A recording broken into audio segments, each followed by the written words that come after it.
Hello, everyone. It's time for the Superhero Rewind Commentary Project. It is I, Captain Logan, and joining me as always is my what is the show again? What are we doing? No. It's my sidekick Austin. How you doing, Austin? I'm a girl now. Yeah, it's the alternate mid '80s version of the Superhero Rewind Commentary Project, and tonight we are bringing you what will end up being kind of a second part follow up to an epic comic vault we did last night on The Dark Knight Returns, which I prefaced by saying we're not going to go more than an hour, and then it was 2.5 hours, and I don't know why I ever say that. But tonight we did that in preparation for the commentary on the movie version, which came out in 2013, and it is The Dark Knight Returns parts 1 and 2, which we're going to do tonight as the unbroken, uncut, full 2.5 hour version. So for those of you that don't have this version, the deluxe edition that I'm holding right now, apologies in advance for the annoyingness of what will happen in the middle when you have to kind of scramble to flip discs and catch up with us. But I figured it was probably kind of half and half for people, that half of us would have it, half of us wouldn't. And also, there's a good number of people that listen to the show that don't bother watching the movie while we're talking about it, which is why I get very self-conscious and concerned about dead air. But so we figured this really is, in my mind, a complete piece, start to finish. And there are choices that are made because they're going to release it as a two-part thing, but I think it watches really well all together like this, and I much prefer to watch it that way. Mm-hmm. Yeah, I don't think I've seen it in separate parts probably since it came out. I don't think I have either, although I've only watched this maybe 4 times now after, this viewing. Mm-hmm. Oh, okay. Yeah, this is one I like of the straight to DVD DC movies. This is probably the one I've seen the most that I've gone back to. This and oddly, Year One. Year One used to play on TV a lot. Oh, weird. Yeah, unfortunately. Yeah, it's odd the things that you end up seeing a lot that you don't even like. Mm-hmm. Because that's not great, and I think almost indisputably. Like, I don't know anybody that loves that. Yeah. But it's also weird, this is something we'll probably end up talking over, but it's weird that ends up coming out first, and then there's like artwork from Year One at one point in Gordon's house. I don't know if you caught that. Oh, I did not notice that. Yeah, the picture of him and his family, it's him and Barbara. Oh, that's from that. From Year One. And I was like, that's a little weird that he has a picture with his first wife on the wall. Yeah, as just kind of a nod to that. I guess that they're sort of companion pieces. Mm-hmm. Is it their subtle way of saying, in case any dorks care, we're considering this the same continuity? Like, does this now count as another one of those two movies in a continuity, like the Hellboy animated movies we did a couple weeks ago? Maybe. Hey, there's a picture from that movie. It counts. Yeah, exactly. Now we need the All-Star movie, and then we can have like a full trilogy. Yeah, sure. Get on that stat. We need Robin eating rats, folks. We need Batman standing in a room full of yellow so that he doesn't have to deal with Green Lantern. Oh, it's awesome. Put that in a movie. And then the movie will just end like... It just stops! Just 80% of the way through, it just stops. Okay, we want to go ahead and jump into this pretty quickly since this movie is pretty lengthy. Again, this is something of a double feature, I guess, because these were released as two movies. So it's going to be 2.5 hours. Usually when we do these animated things, we're only looking at 70-minute, 75-minute pieces. But this is one movie all the way through. And there are several of these that have happened now. The Long Halloween will probably also do this way. When we get to Death of Superman and Reign of the Supermen, we will cut in the middle of that because that wasn't really released as one movie like that. I think I have a box set that has them both, but they were different titles, like they're technically different movies. So I guess that's also one of those, except they made it like this. But then Watchmen is going to be that way, and then Crisis is 3 parts, which I've not watched yet. Crisis, will we have to watch it all? Well, I think we should make that decision based on how difficult it is to sit through. Because I've heard nothing but bad things about that, but I've not watched it yet. I've heard nothing but awful things. Yeah. And then now there's going to be the weird thing of they like updated the digital copy of it, but if you own it on Blu-ray, it's not updated. Oh, yeah. I heard about that. Where they somehow made a mistake with the voice actor with the Joker? Mm-hmm. Yeah. How does that even happen? I don't know. Nobody can explain that. Mm-hmm. Like, you can't even call that a rookie mistake. I just don't even understand how it happens. Anyway, we've got a couple of super chats already before the show even started that I want to start answering as we get into the movie. We'll have plenty of time. We're going to treat this a little bit differently than a standard Rewind commentary, I think, Austin, only in that we've already really dissected the story. And we'll still obviously talk about some character and thematic stuff and, critique story points here and there as we go through this.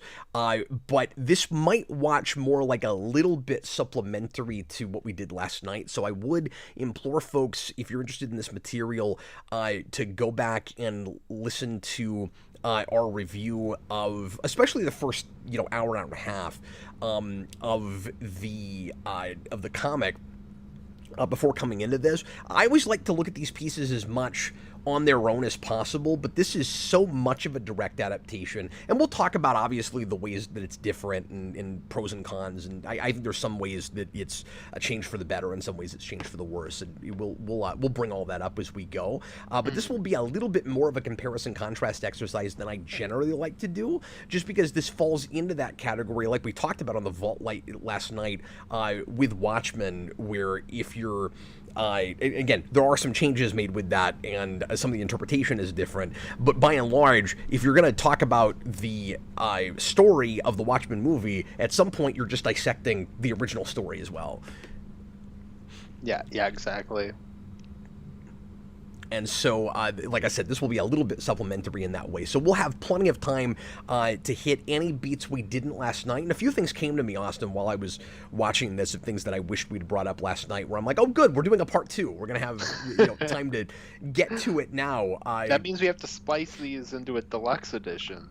We'll slice and dice it. Just don't shiv, okay? No shivving allowed.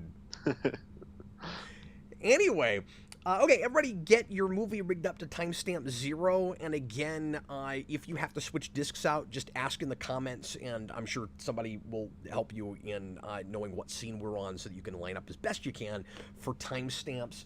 I have this actually both ways now, Austin. I've got the deluxe edition, which is how I'm watching it. I don't think this is streaming anywhere right now.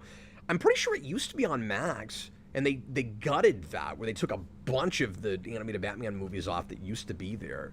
Oh, really? I tried to see if they were on Crave here, but they only have the original 4, I think, and then maybe the Nolan movies? Okay. Yeah, that sucks.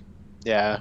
And they took, like, they used to have all the, you won't care about this, but they used to have all the Lego DC movies there, which Mikey was obsessed with for a while, my 6-year-old, and then they took all those off. So now anytime he wants to watch those, I have to get the discs, but at least I have them, Yeah, for sure. And then for my birthday, my wife gave me the Batman 80th Anniversary 18 film collection, which somebody, before we started broadcasting, let me find his name real quick, was kind of lamenting the way that it was included here. Leo brought this up. He has this too, and we were both kind of complaining that this movie is Dark Knight Returns is on this set, but just split up into the 2 parts. And I'm like, why? Really?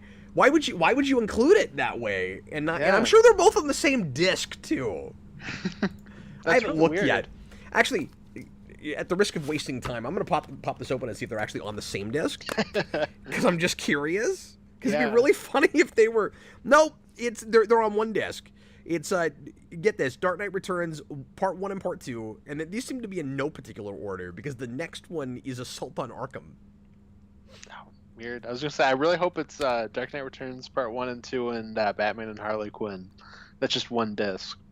Yeah, I wonder what disc... Because Batman and Harley Quinn is on this collection. I'm not sure where that one is. It is nice that even though it's not good, Year One is also on this collection. At least they're both here. Yeah, Assault on Arkham might be right on that disc because they might be like the two things that come out back to back. Well, okay, you say that, and I thought maybe it was going to be in production order, but it's not, because this is my favorite disc, okay? There's a disc, and this is the order the movies are on this disc, okay? We'll get right into the movie after this. Batman Ninja, Return of the Caped Crusaders, Mask of the Phantasm. Really rolled a D20 on that one. You sure did! We just spun a wheel! All right, well, folks, thanks a lot for joining us. We're going to get right into it here. We're going to watch the whole thing, all 2.5 hours of it, and I'm excited. I had a really fun watch with this, Austin, not to show my hand too quickly. Yeah. No, it's great. But I think we're going to have a really good time, and obviously, you know, I've got criticisms, and I've got criticisms even of the book that I didn't bring up last night that I thought of while I was looking at this. Nothing major, nothing that suddenly made me go, oh, you know what, screw it, never mind, I don't like this. Like, you know what? Actually, this book's kind of trash. I just realized Batman's old. I didn't pick up on that before. I didn't pick up on that the Why first is time. his hair all white? Batman doesn't drive race cars. Get out of here. Okay, ring it up to timestamp 0. I'm bringing up the clock. And everybody, please press play right now. Okay, so Austin, I'm going to ask you kind of the big question about this movie that I probably would have said before the movie, but I didn't want there to be any more preamble than I ended up with anyway. And that is, do you think that this is one of those adaptations that is more of supplementary material where you really should read the book first? Or do you think if somebody doesn't like comics and watches this to get the story, they are more or less getting Frank Miller's Dark Knight Returns? Whew. I would say that if you showed this movie to some people that don't read comics, they probably get enough of what this book is that they're okay. Like, if they can say that they like The Dark Knight Returns.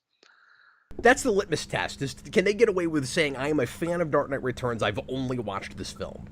Yes. I would say... I think so, too. I would say, yeah. It's maybe with an asterisk, but I would say, yeah. There are those 3 or 4 things that you would want to maybe tell them about afterwards. Yeah, exactly. But they've more or less seen it. This is... about as faithful an adaptation as at least the DC animated movies ever get, without being so faithful that they're boring like Year One.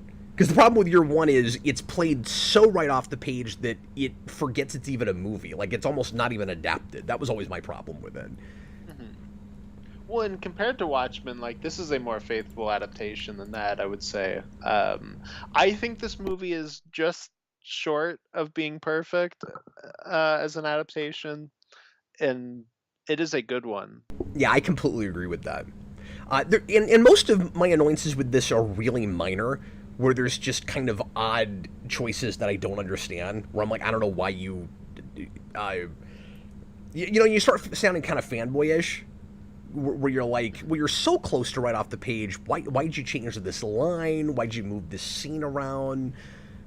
Yeah, a lot of my things are with Gordon, because he doesn't have an internal monologue, and so they're really struggling to articulate some of or to communicate some of the things that are going on with him and his character arc without that, and that it's done a little bit clunkily. Yeah, and I would say that's one of my big things. I wish this movie had narration over it. There are places where we turn the narration into dialogue that I think work really well, specifically with... And there are places where we do that, and I don't think it works at all. And yeah, we'll talk about that. Absolutely.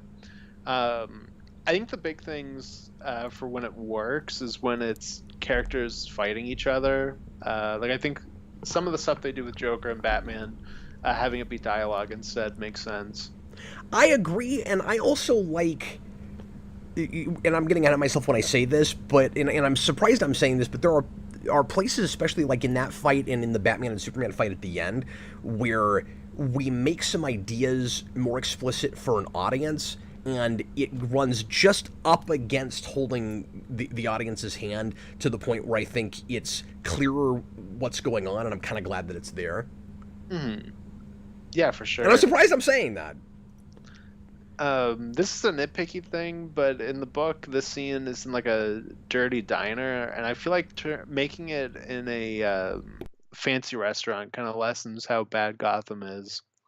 I don't know if you had that. I didn't even think about it. I was more being superficial, going, "Wow, this is a really like well-designed set." No, it is. It is. It's it really pretty, is. and that's what I was stuck on. I kind of forgot that they were in a greasy spoon. Yeah, that was kind of the thing I had where I was like, "Oh, this place looks really nice." Like, that's kind of weird because this is like kind of like dingy looking in the book. So I don't want to spend the entire time just going, this is not in the book, this is in the book, but we're going to want to do some of that when it's interesting and when it changes what the story is here. Again, since we've already talked a lot about the comic story. And you'll have to correct me when I'm wrong about some of these, because I might be misremembering some things from the book, Austin. But if memory serves, in this scene in the book, the Joker is not evoked. And he's brought up here, not by name, but that's clearly who they're talking about. In just a couple of lines ago, when Gordon says, thank God he hasn't turned up or something, and it's kind of interesting that like we set that up and put a pin in it so that we can sort of book in the movie with it, and like you'll see him catatonic in a couple of scenes, but it almost feels like we need to just remind the audience about him because he's going to be a big deal in part 2. Yeah, and I guess for like the really big fans of the book to remind you, like, hey, we know he's coming. We know we cut like all of his stuff in this. We talked a lot last night about all the ways that this and Dark Knight Returns are similar, and the ways that they mirror each other and are interestingly different. And one thing I forgot to bring up is people in the street holding up signs that the end is near. You mean this and Watchmen? What did I say? This and Dark Knight Returns. Yes, this and Dark Knight Returns. No, I had that as well when I was rereading it last night, where it's like, oh, there's the Walter Kovacs. One of my big takeaways with this is just, obviously it's got tons of reverence and respect for that book and is trying really hard to make it, to translate it as close to what Miller intended as possible, and to give you that the feeling you might have had reading the book, but seeing it as a cinematic experience. And this is nearly big screen worthy, at least in comparison to most of the rest of these things that they put out, these direct-to-video things.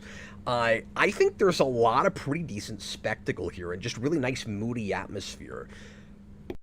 I'm going to meet in the middle. I'm going to say I agree it's a lot better than these look a lot. I do think that there is like a kind of cheapness to it even still that I wish that if this were theatrical, it wouldn't have.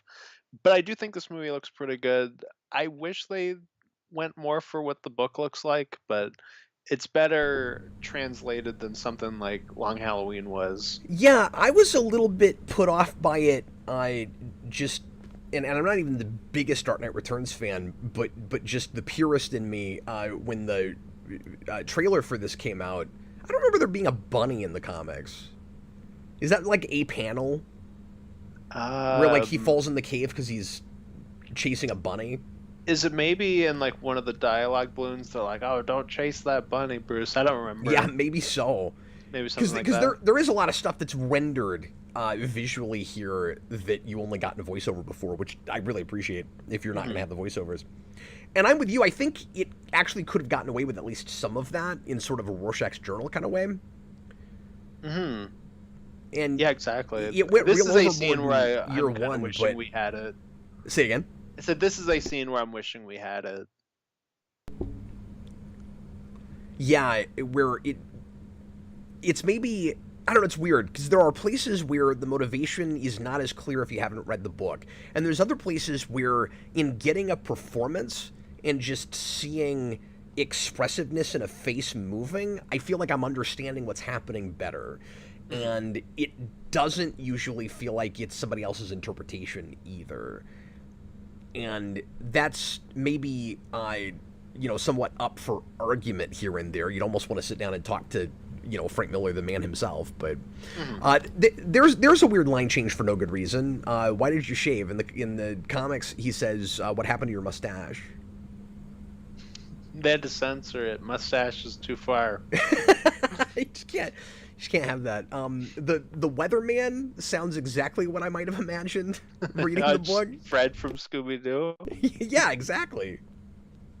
But anyway, the point I was making a minute ago is, at first when I saw the trailers for this, I thought it was really strange how not like the book this looks, and you thought it might be a little bit sketchier.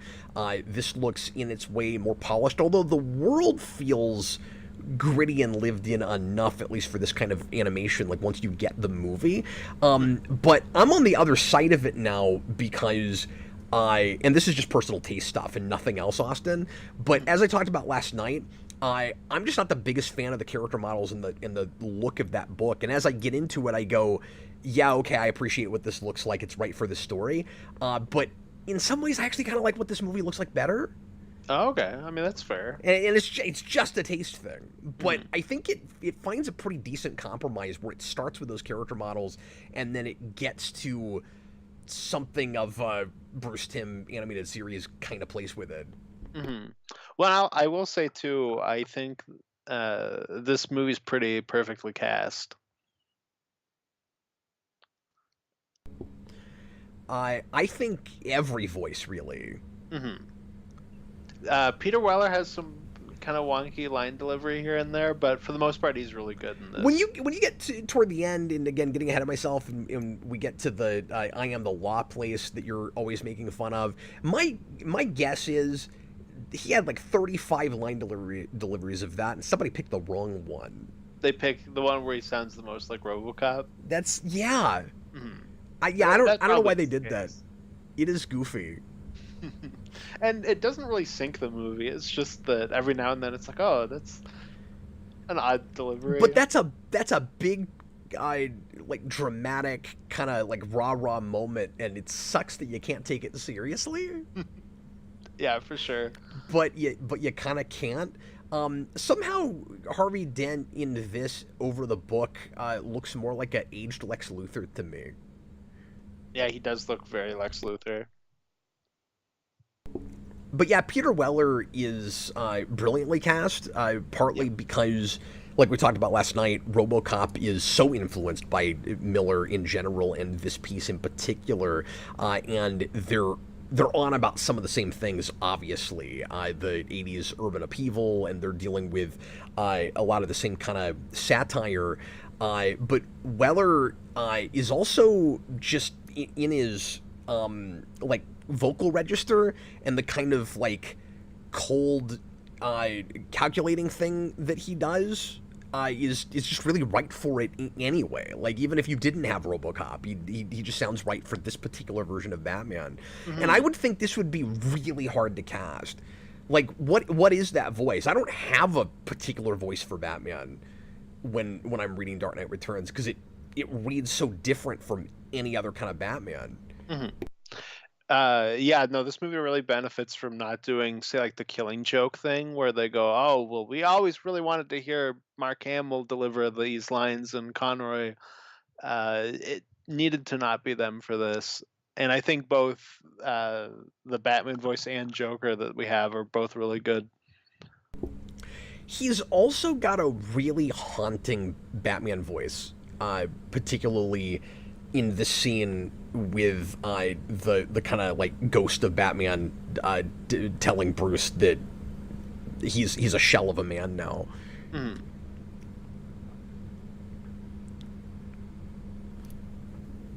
Yeah, because he doesn't do like a growly thing either. Like, he just has like a deep voice.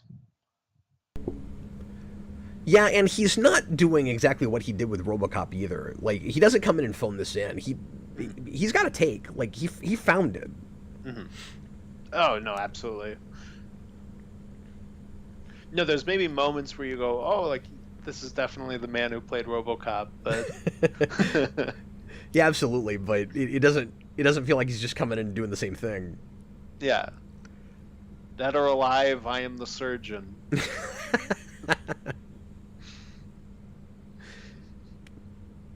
I do find myself comparing it really hard, even more than I was doing before with RoboCop because he's here.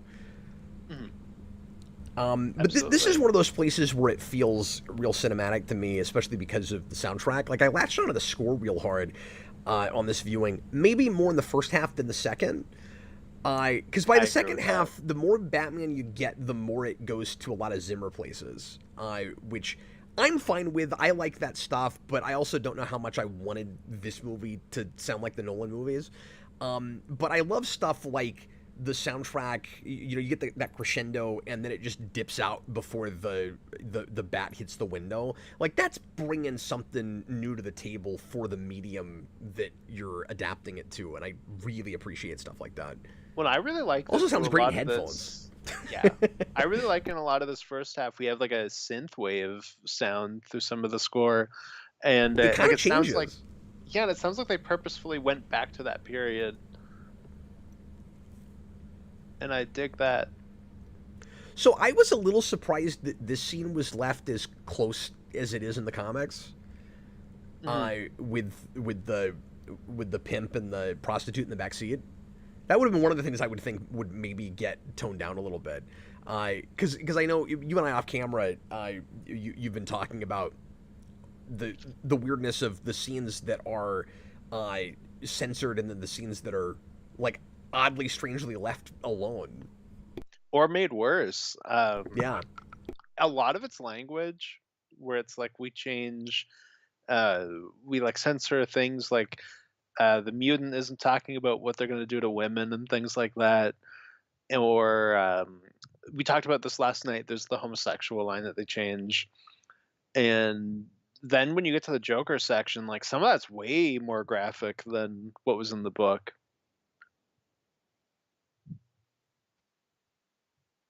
Like it gets really violent in places and there's blood flying everywhere. yeah, and this didn't get the R rating. No, and I've always heard people talk about that and whether it should have or not. And do you mean like whether the material we got was warranted an R rating, or whether they should have gone further with some of it to and allow the R? I think more so just when we finally got our movies, they don't feel as R rated as this does. I think this is fine as a PG-13 personally. But I do think it's really pushing up against it. It's really pushing it. But I think a lot of that comes from like this is more adult than the Killing Joke movie was. Yeah, I think so too. The lighting effects here, the strobe stuff is just killer. It's really good. It looks great. Yeah, I think we showed Batman a little too early here. I don't think we should have held on him as long as we did. Okay, that's an interesting criticism. Just because I really like how we're building it like the book, where we're not really seeing him. I think the parts where you're kind of flashing him while they're shooting at him are perfect. I just wouldn't have had that close-up hold as long. Yeah, something I meant to bring up when we reviewed the comics is the most famous image from this material is a cover and not a panel, but of course, because it's so famous, they had to get it in here. So when he jumps in front of the lightning. Mm-hmm.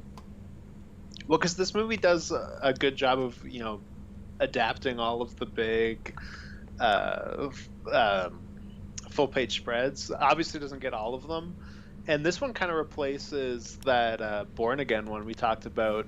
They replaced that shot with the cover one, and I think it works better. Yeah, actually, I agree with that.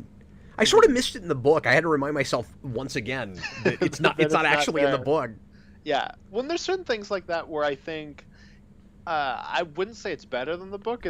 They're both doing a good job of adapting it. Like they both work for their versions.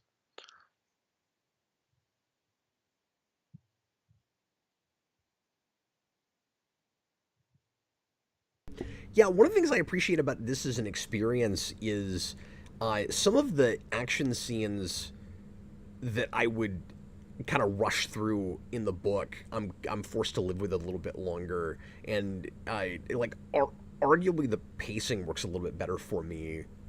Okay. Interesting. I think some of the action goes a little bit too long. It's really just two. I think the part where he comes in on the tank with the mutants goes on a little long, and I'm kind of conflicted on the Superman I fight. I am think too. it's maybe too long. Yep, I think that's maybe a little bit too long. But a lot of this stuff is the right length for me. Yeah. Off camera, you haven't brought this up yet, so I'm going to make your point for you. But Okay. off camera, you mentioned to me that you kind of prefer the second part to the first part, and I think I'm kind of opposite of you with that. Yeah. It's I don't know. All of this stuff's really good. Like I don't think one part's necessarily bad and one's good. Um, I think, and I mean with the book as well. I think the Joker segment's the best part of the of both versions, and like I think this Two Face section is a little weaker than the book is, and I think that kind of drags this version down. But like all of this before we get to that is really good. Yeah, talk about that for a minute. What is it about Two Face that's missing? Because honestly, I didn't feel like there was a ton there in the first place, and a lot of what I liked about it is just what it has to say about Batman's conflicted identity and how he's feeling about that right now. Hmm. Well, that's the stuff that I like. I feel like we cut it down to the most bare bones we could to make it 90 minutes.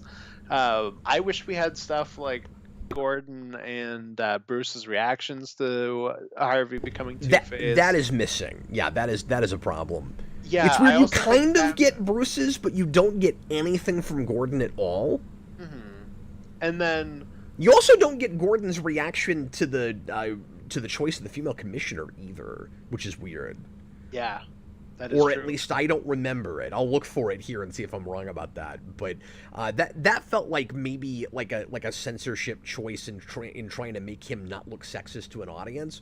Because we talked about this a lot last night, where he says, "Oh God, a woman," and I Mhm. think they took that out.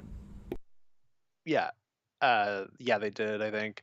And what was the other thing? Oh, because we don't have the narration. I never really get the sense that Bruce is questioning whether it's Harvey or not. He just is kind of like, yeah, it's Two Face. I'm gonna go get him. But because Now of that you that, say that, no, I wondered about that too. Yep. and because of that, you lose the whole thing that we talked about last night, where Bruce Wayne is almost desperately hoping it's not Harvey because he sees so much of himself in What that. does that say about him Exactly. And if it is? I think the way that they do it here, we lose all of that. So it kind of loses a lot of the depth. Okay, no, you totally win this argument. I forgot about that side of it.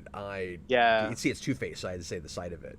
Yeah, because you still get moments, like it is still there. Like you still have the, uh, both But sides. his reaction is too subtle in the Yeah. scene, and it's not as strong of a line. He just says, like "me too," or like I'm also having that. Like, Hmm. he doesn't seem as shocked about it as he is in the comic. Hmm. Yeah, exactly. Now, I always have to kind of check myself and say, what would the impact be on me if I hadn't read the comic? Like, would I appreciate what Batman is going through there, or would it seem like kind of pointless and kind of a waste? It's hard to say because when you've seen something, you've seen it, and you can't unsee it. Hmm. But that is a place where the Two Face thing, maybe more than anything else in the movie, feels like a supplemental thing where you have to bring the rest of it from the comic to really appreciate it. For me, particularly, it was with Batman's reaction.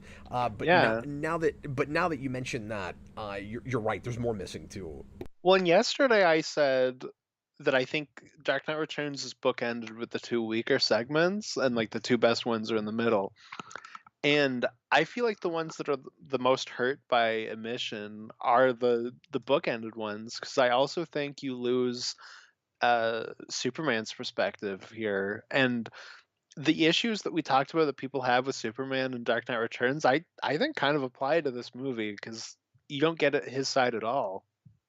Yeah, and you'd have to have him sit down and have a whole conversation with somebody, which would require like an added scene. And this movie is not, to its credit, and maybe in this particular instance, its detriment. Although it's hard to say unless I saw how they handled it, Austin. But there are, there are lines changed. There are moments missing. There are scenes flipped around or like changed around. There's nothing added. No. There's not one new scene here. Yay, they put in the 60s bat phone sound. That makes me so happy. Because I love that in the comic. I was like, oh, cool, he's got a red phone when he talks to the commissioner. And they went all the way. They gave it the sound. No, and I do feel for them. Like, they have to turn, 200 pages into, 2 90-minute movies. But that's the type of stuff I'm like, I wish we had the voiceover. You could kind of fit in some of those details that were lacking. Yeah, and the big place where it feels more like a typical DC direct-to-video movie as opposed to the stylized sort of neo-noir stuff that Frank Miller was doing in the 80s with this and Daredevil and everything, is in not having the purple prose of all of that. So, like, it is a pretty stylish and stylized movie. It's not missing all of that, and you've got the melodrama of some of the like rugged, over the top kind of, for lack of a better word, like machismo one-liners, and just Batman's whole attitude throughout it. Like all of that is intact, but you could have gone all the way to the kind of purple prose Sin City of it all. Like Sin City got away with the voiceovers perfectly. You just treat it like a 50s noir where the detective is talking to himself. I don't know. I'll to add on to that, I'll just say Peter Weller would also like really nail a lot of that, I think. Well, and then the question is, would you want it for all of these characters? Because you can fix some of my issues with Gordon immediately by just letting him tell us things. Let me just say this real quick. Gordon's whole like crux of his arc is kind of missing in this, just because he doesn't have that voiceover. So, he's got this, and it's subtle, it's small, it's not a big deal, but it is kind of his whole thing. Because when I say his character arc, like Gordon's not a dual protagonist in this by any stretch. Like he's the main protagonist in year one, but you get to the end of the book, and he's got that line where he says, I've got this secret, and it's this thing he's been talking about in his internal monologue through the whole movie, where he's saying, I'm able to do what I do because I just think of my wife and then everything comes easy. And that's his explanation for why he's able to work with Vigilante and why killing people when it's necessary is something he's able to bring himself to do and all of that. And in this, to get the line in there, he makes it part of his speech when the new that's really weird. Yeah, I don't like that at all. No, that's a place where putting it in dialogue doesn't work. No, that was a big mistake. Because we just passed it. I think we cut too much of Carrie Kelly's parents. That's the type of thing that you cut because it makes the most sense to cut. But with how little it's there, I think it's too subtle to really sell the point of them. Yeah, I totally agree with you. I was just looking up this actor voicing Gordon, who's really quite good. I don't think I know him from anything. Oh, yeah, I was looking up some of the cast members earlier, but I can't remember who it was. Yeah, this is somebody named David Selby. That's right, yeah. Who goes back to the 70s and did, like, Dark Shadows and stuff. Oh, that's right, yeah, that's what I saw. But nothing I've seen him in. Oh, so this is something I've never really thought of until just watching it right now. Um, do you think it's intentional that this and year one both have like a big um, like fire escape moment where in year one it's showing how inexperienced Batman is, while this one it's the opposite where he's talking to this guy and he's like he's fully in command of what's He happening. knows exactly what to do. Yeah, I've never had that thought. Maybe Yeah, I've never so. had that until just right now, but Well, and remember how close proximity those books were made. mhm. So, like, that's very plausible. Yeah. One, that's one of my favorite scenes in year one that's completely ruined in the movie, but Yeah, this will be a very different discussion when we get to that movie. We're already half an hour in. Let me hit these couple of super chats we got at the beginning, oh yeah. and we'll try to interact with you guys a little bit as we go along. So Bright Burns just put in a $1 super chat at the beginning because he's nice. Thanks, man. And then Lee Allen, $4.99 super chat. I did not know this. He was responding to something I said last night in our vault about this. He said, Cap, about year one feeling odd in continuity, Miller pitched it as a prestige series like Dark Knight Returns, but Denny O'Neil made it the post-crisis Batman origin. And he deleted his message that he wrote after this, but he mentioned also there that apparently it kind of damaged their relationship a little bit, which I had never heard. Oh yeah, I didn't know that either. That's too bad.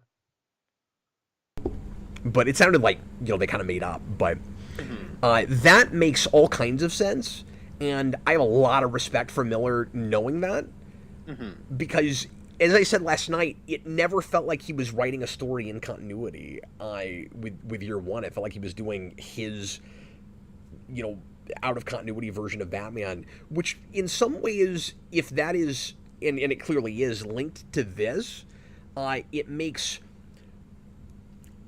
it should make his version of Batman easier for people to swallow that feel like they're not looking at the definitive version for lots of different reasons. We talked about this a lot last night, where I felt more like you were looking at the definitive Batman than I ever had before. But a lot of it is just visual, where it's like, why is he so massive? Why did he make a tank? Why did he turn his Batmobile into a tank before the city was as like dystopian feeling as it is here, where that starts to just feel like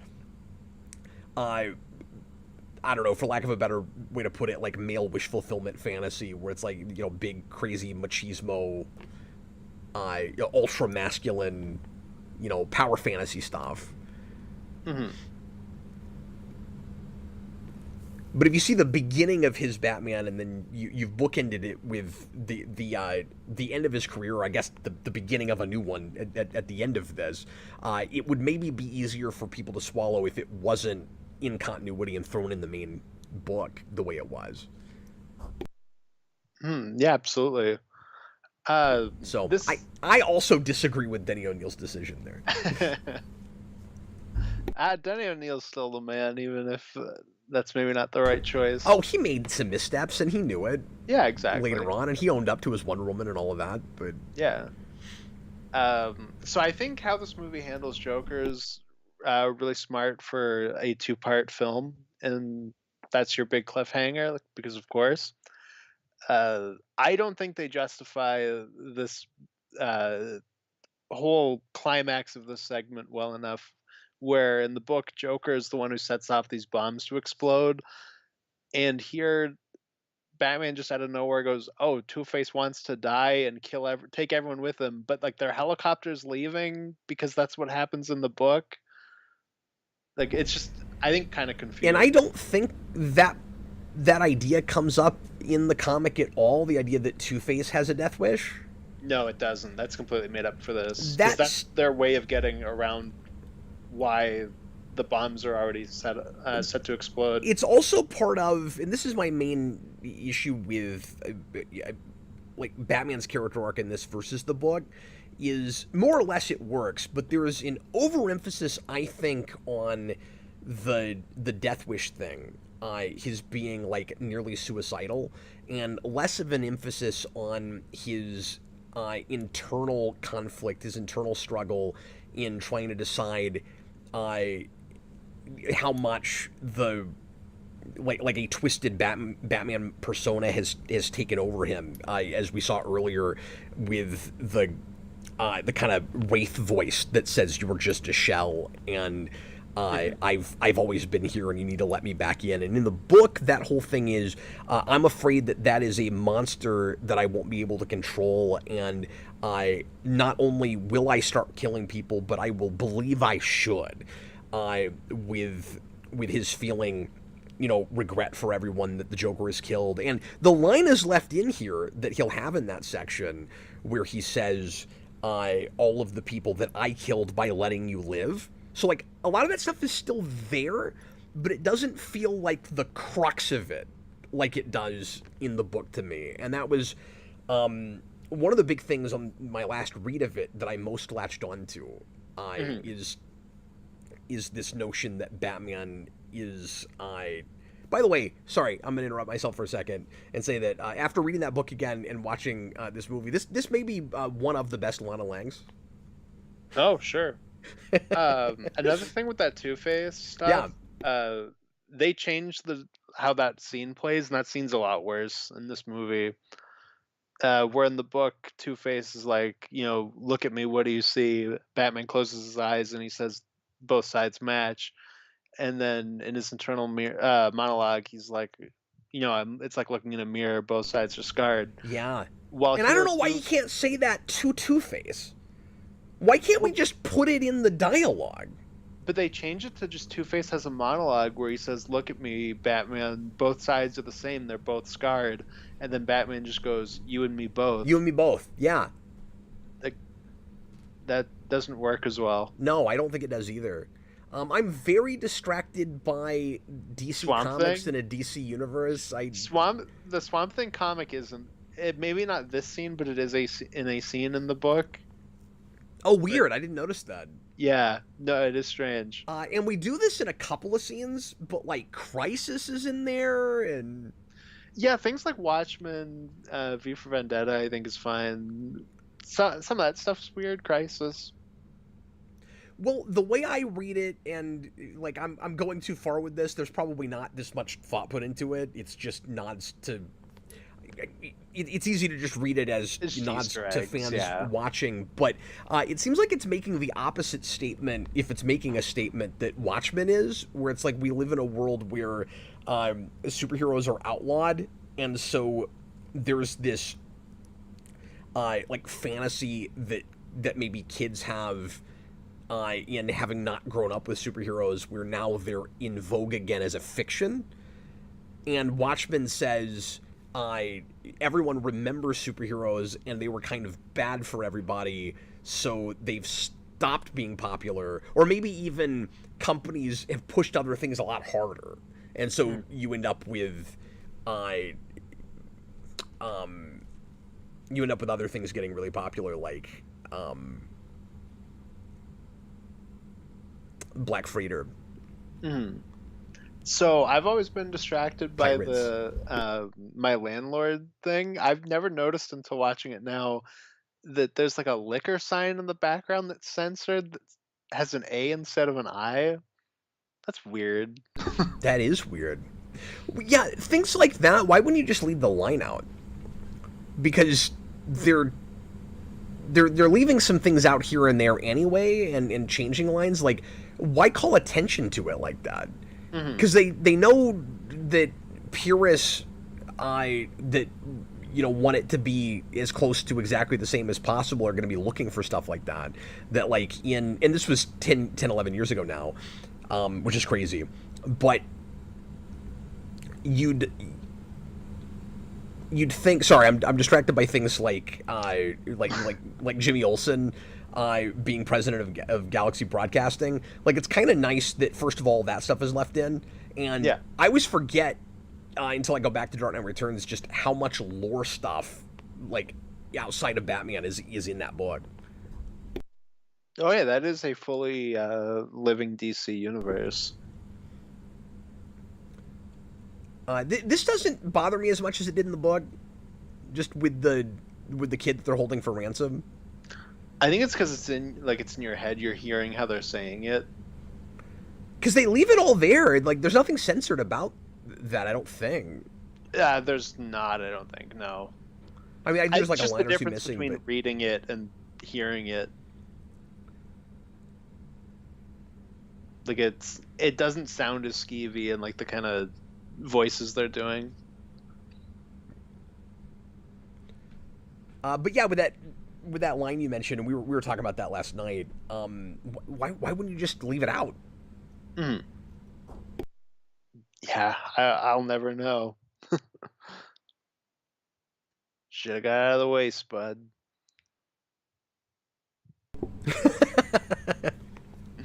You either saw it coming or you're just a little ahead of me. No, it was just that was coming. I knew it was coming. Should This have is a gotten scene out of the that way.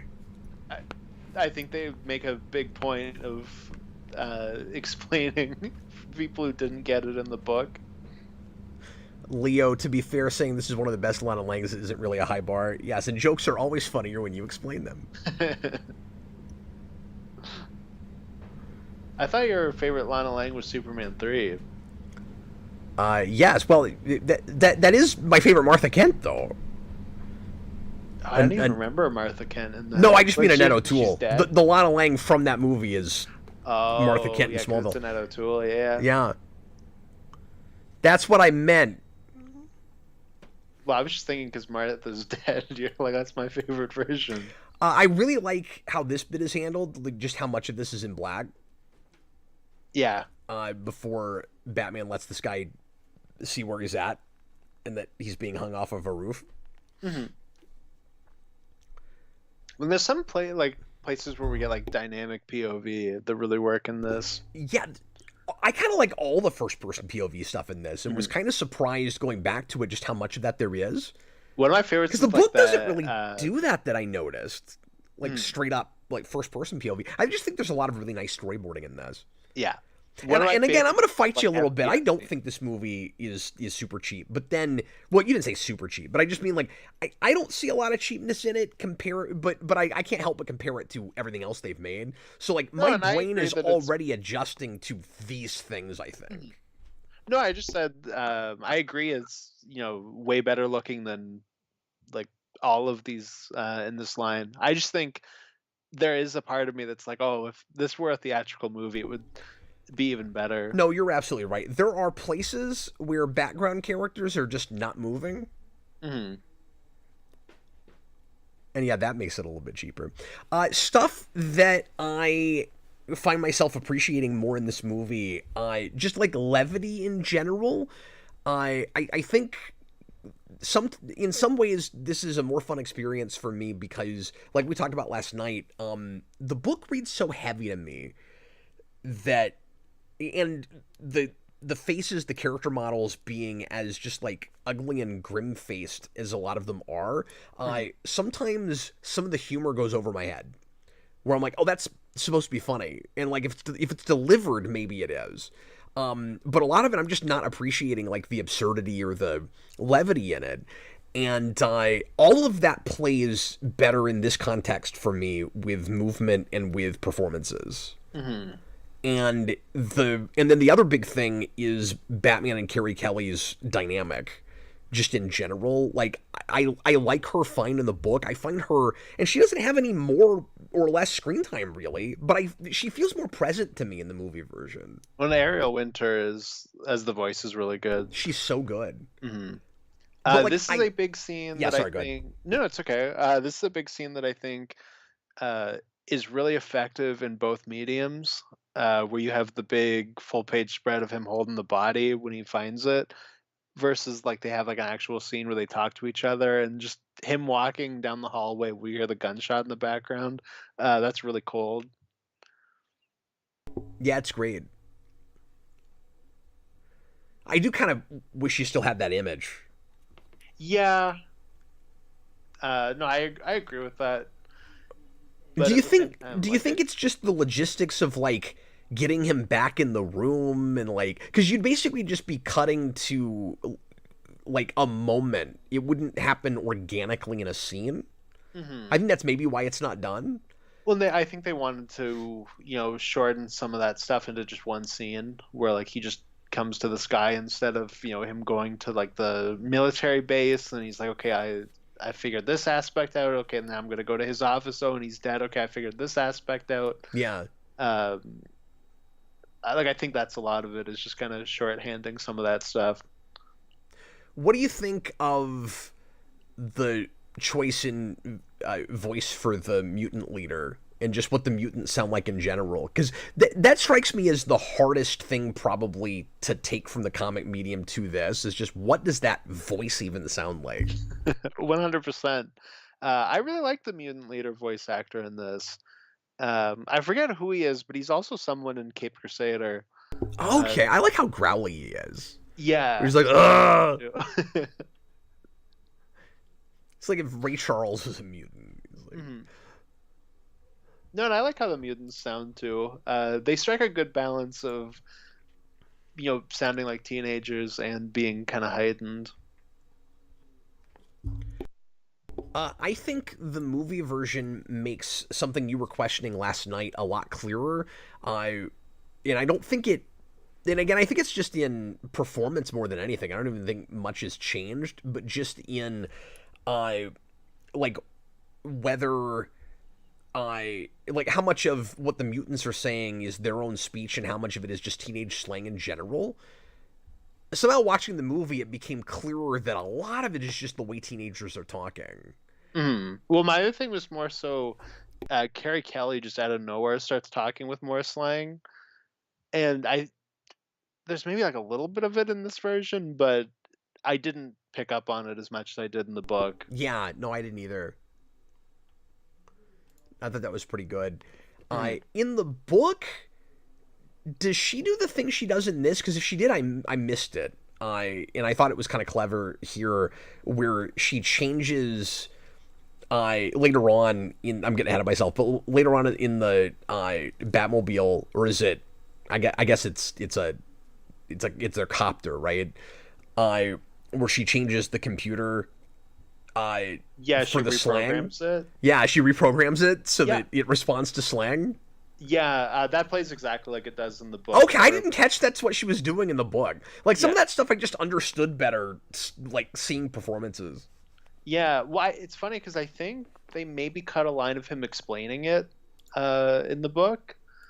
Okay. Where I think he sees it and he's like, oh, you did this? And she's like, yeah, whatever. Like, this is how I know how to do that. And I think they cut that, if I remember right.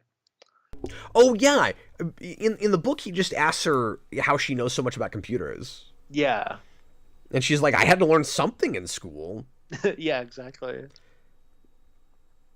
But yeah, I don't have... Oh, the rubber bullets thing is different here. Like, they had to come up with some way to have a character say it so that we would know for sure it's rubber bullets. Mm-hmm. Because in the comic, he just says it in his internal monologue. This is the best shot of the movie, by the way. Sorry, go ahead. No, I was going to say something similar. They made sure to get that really iconic shot in there. And they tried to color it like as close to exactly as they could. Yeah, they made it look like it was painted. Yeah, no, it's great. It's like they spent 75% of the work on this part, on that shot. You boring me. Man, you ain't nasty. You boring me. Yeah, I don't know. Like reading the book and then watching it back to back is gonna like completely destroy my vocabulary. Austin, do you shiv? No, I don't shiv. Yeah, for some reason, watching this today, I couldn't stop thinking just over and over again, you ain't fat, you ain't nothing. You ain't nasty. You ain't nothing. Another pacing thing I appreciated a lot in this movie version is how close together the two mutant leader fights are. Mm-hmm. Like, somehow that was more effective to me, seeing it in movie form. In seeing almost back to back, like it's only 15-20 minutes different or distant. Seeing how Batman's strategy has changed, and how he's not just trying to match the mutant leader in savagery, as he says. I agree. When he gets into the mud pit. So another big we know the history of Batman has come after this. Do you Yeah. think when they have the mutant leader pick him up like that, They're do you thinking think Bane? they're trying to make the audience think, the audience that doesn't know this material, think that that's where they're going? I don't know if they're actively trying to mislead the audience so much as just that's such a modern, powerful Batman image we can't get away from. It could It's be like, that too. we have a big muscular character like Bane, let's have him do the Bane thing. Hmm. Absolutely, I think it's doing that. Hmm. And this is another place where we go a little farther with violence.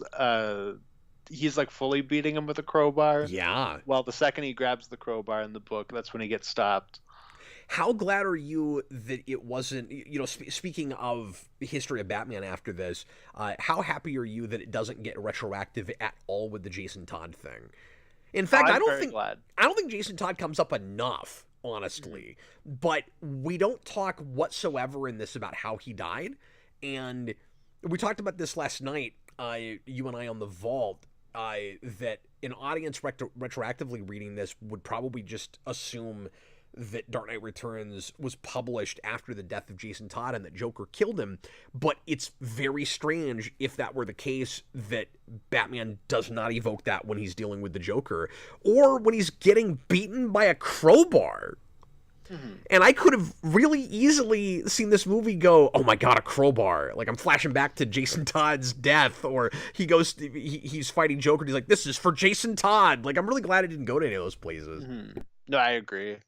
I do think the movie's kind of missing the narration here, where he's talking about the Robins when he's like, I'm gonna die, and he starts talking to Dick in his head. And it goes too far in losing all of that, where just because he's not saying, look, he has brought up Dick Grayson already. Like, he's discussed in the movie.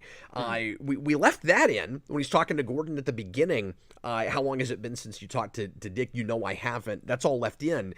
When he sees her, it's a giant missed opportunity for him not to, like in the comics, think he's looking at Dick Grayson for a second. And just because you don't have the internal monologue doesn't mean he couldn't still look up and say Dick. Like, he should say that. Yeah, you almost do like the Empire Strikes Back thing, where you do like the Ben moment. Yeah, absolutely. And all you have to do is the first-person POV thing, where he looks up and she's blurred out a little bit, and all he can see is a faint Robin costume. Mm-hmm. And then we already have that shot. Like, you could just add that line. He just says Dick. Yeah. I guess that is basically what that shot is. Mm-hmm. But to this movie's credit, Austin, I never have a moment like I did, especially the first time I read the book, where I questioned Batman's motives in bringing on another Robin after Jason Todd, and in just how he's treating her. Sort of in the book, it feels kind of cold and unemotional. The way he's calling her soldier and telling her she's going to get fired if she doesn't do precisely what he tells her. In this, that really plays the way I think Miller intended it in the book, and in a way that just the still pictures didn't come out at me. You're appreciating it more because you have their delivery of that material. Yeah, and I mean, I'm not saying that those kinds of things are always much more effective because you have delivery. I think that's a little bit, this is just my feeling on it, a failing of Miller's art in that book, where the characters are not always expressive in the way he intends them to be. I really feel that way. That's fair. Unless there's an interpretation here he wasn't intending, in which case I like the interpretation and I'm fine with it being slightly different. The places where he says, Robin, you better do, you better follow my instructions to the letter or you're fired. And she just kind of cutely smiles at him, like she totally gets what he's doing. You're not being mean, you're protecting me. Like, she gets that. I love all of that. And I did not get that in the book as much. Yeah, for sure. I mean, they handle both characters very well, and their relationship especially. Do you have the same thing you did in the book, Cap, where you find that she disappears by the last, at least segment? If No, not, I thought she was way more present all the way through. oh, okay. And I can't really explain why, because again, she doesn't have any more or less screen time. Hmm. Now, sure, she's not around that much with the Batman Superman fight. No, she has, I would say, about as much screen time, page time, screen time, in the story. I think she and Alfred actually have like slightly more interaction. Possibly. Is that scene where he picks her up from school in the book? That might be the one Yes. thing they added. Oh, is it there? Because I Yeah. didn't remember that. Yeah, I feel like that's almost taken line for line, and the shot where she's running at the car is like exactly how that shot is framed. So you remember how But I it's told one you I panel. have this? I'm sorry, what? I said, but it's one panel, so like. Remember how I told you I have this curse where the Dark Knight Returns never sticks with me? We just talked about it last night. I'm proving it on air tonight. I have a curse with this material. This time next week, I won't remember anything we talked about. Mhm. Oh, that's funny. Yeah, this movie didn't have the guts to go to the naked Batman hug scene. That was not one of the full page spreads that they adapted. That's all right. Yeah. I guess that's fine. They still went a little bit further here than I thought they might. Mhm. Just in, having him take his whole costume off and all of that.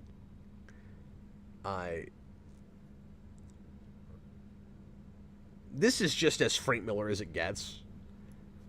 Oh, yeah. The big smile on his face, like you're never finished with me, and all of that, like this almost sadistic glee, which again makes me wish that we brought that conflict more to the fore, where he's scared of the Bat, he's scared of Batman, he doesn't really know if he should be embracing that the way he is, but he kind of can't help himself. And then, like I talked about last night, the point by the end is he's not totally lost himself. He doesn't cross that line. He runs right up against it. I mean, people like to complain that don't care for this material about just how brutal he is. And there is a discussion to be had there as to why Miller takes that as far as he does. Like, how much of it is that's what he likes to write, and there's a catharsis for him in like brutalizing criminals with a character like Batman that wants to go to war with them and create a world where they don't exist, and how much of it is he's created such a dystopia that he feels like it would be necessary for Batman to go that far. And doesn't it maybe make sense that he is pretty extreme in his violence when he's afraid he'll cross that line and he isn't sure if he should or not? Hmm. Yeah, absolutely. And I think another place we kind of talked over where I'm kind of missing the voiceover is you have that part in the book where he's like, oh, there's I think 5 ways you can take out somebody from this angle, and 2 to kill, like 3 to injure, but this one is the one that hurts. And when we lose that, I think it doesn't really sell how much he hurt that guy. That's a good point. And also, it's not cut for time much of the time. Like, a lot of the time, where he would be, especially Batman, giving internal monologue, the whole scene is there and it's just totally silent.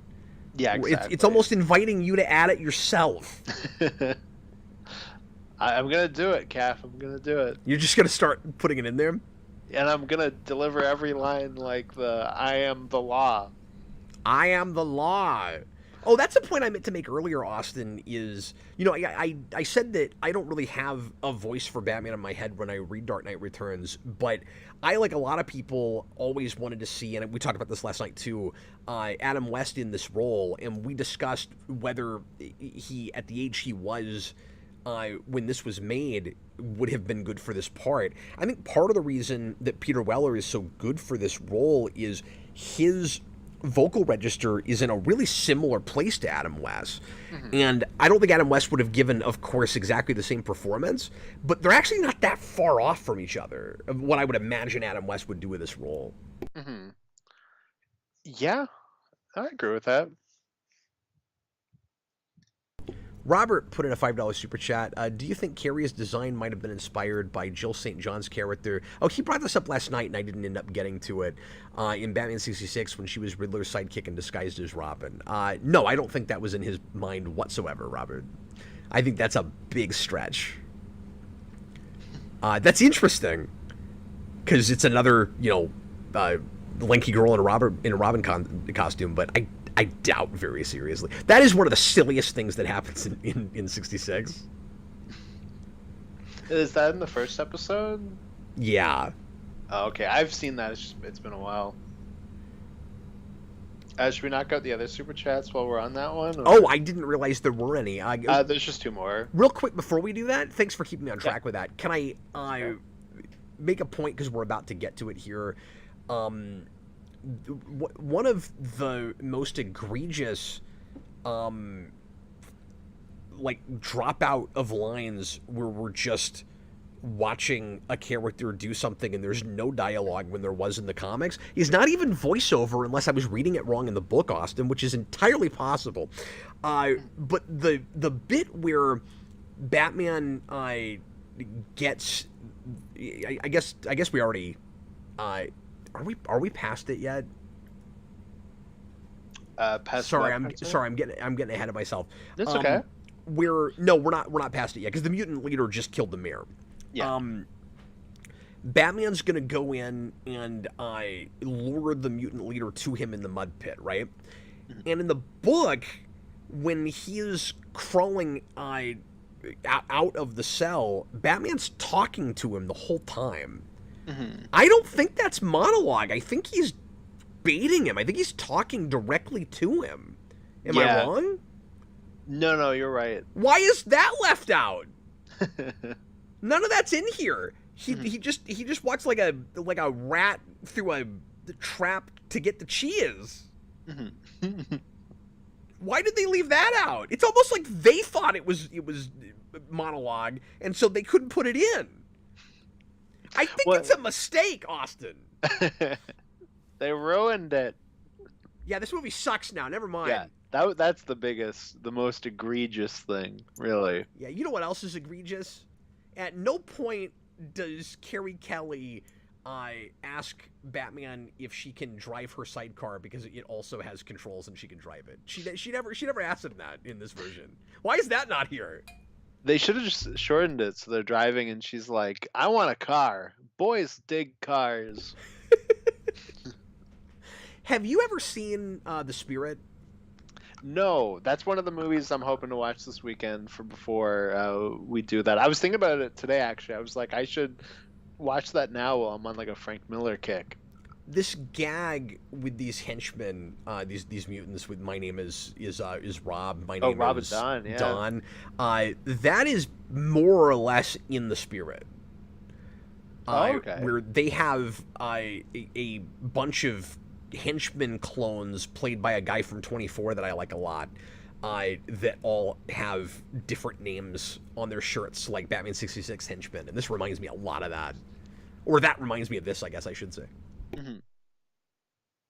Yeah, and Rob and Don, they continue their thing of they're just kind of bouncing from place to place through the book and this movie. Some of the slang I'm able to sort of piece out more or less what it means, and some of it I have no idea. Like, I don't totally get what a spud is. Like, it seems derogatory, but I don't really know what classifies a spud. I mean, I would say it's the same as if you took the U and replaced it with an E. Like, it's probably that kind of a thing, where it's like making fun of their intelligence. Okay. I also appreciate the attention to detail in making sure that every time a character says cool, they leave the L off, like in the book. That is cool. There's also, I don't think I picked up on the book, like possibly like an element of like a sexual thing to some of their slang. Like there's the part where Batman and the mutant leader are fighting, and they're like, the leader's pegging Batman, and then the other one goes, "Oh, Batman's nasty." I was like, because that's an intentional thing with Joker. I was like, is that maybe an intentional thing with their slang too? I don't know. Yeah, maybe so.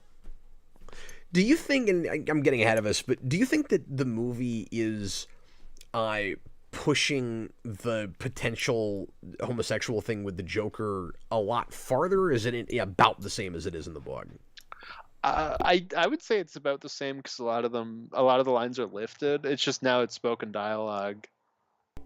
Yeah, that as an idea feels more present to me, I think, just because of the effeminate way he's speaking. Yes.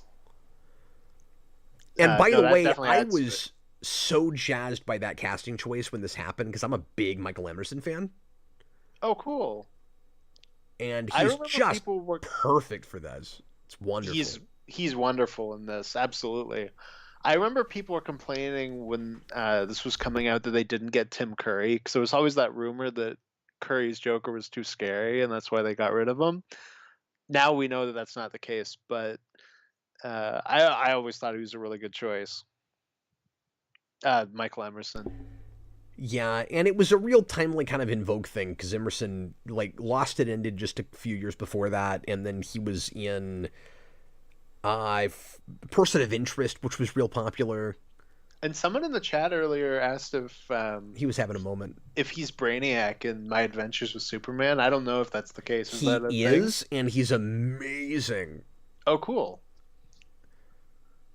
Because I've always felt his Joker is much like DiMaggio, where His he's really only. Brainiac's really scary. It's great. Oh, that's awesome.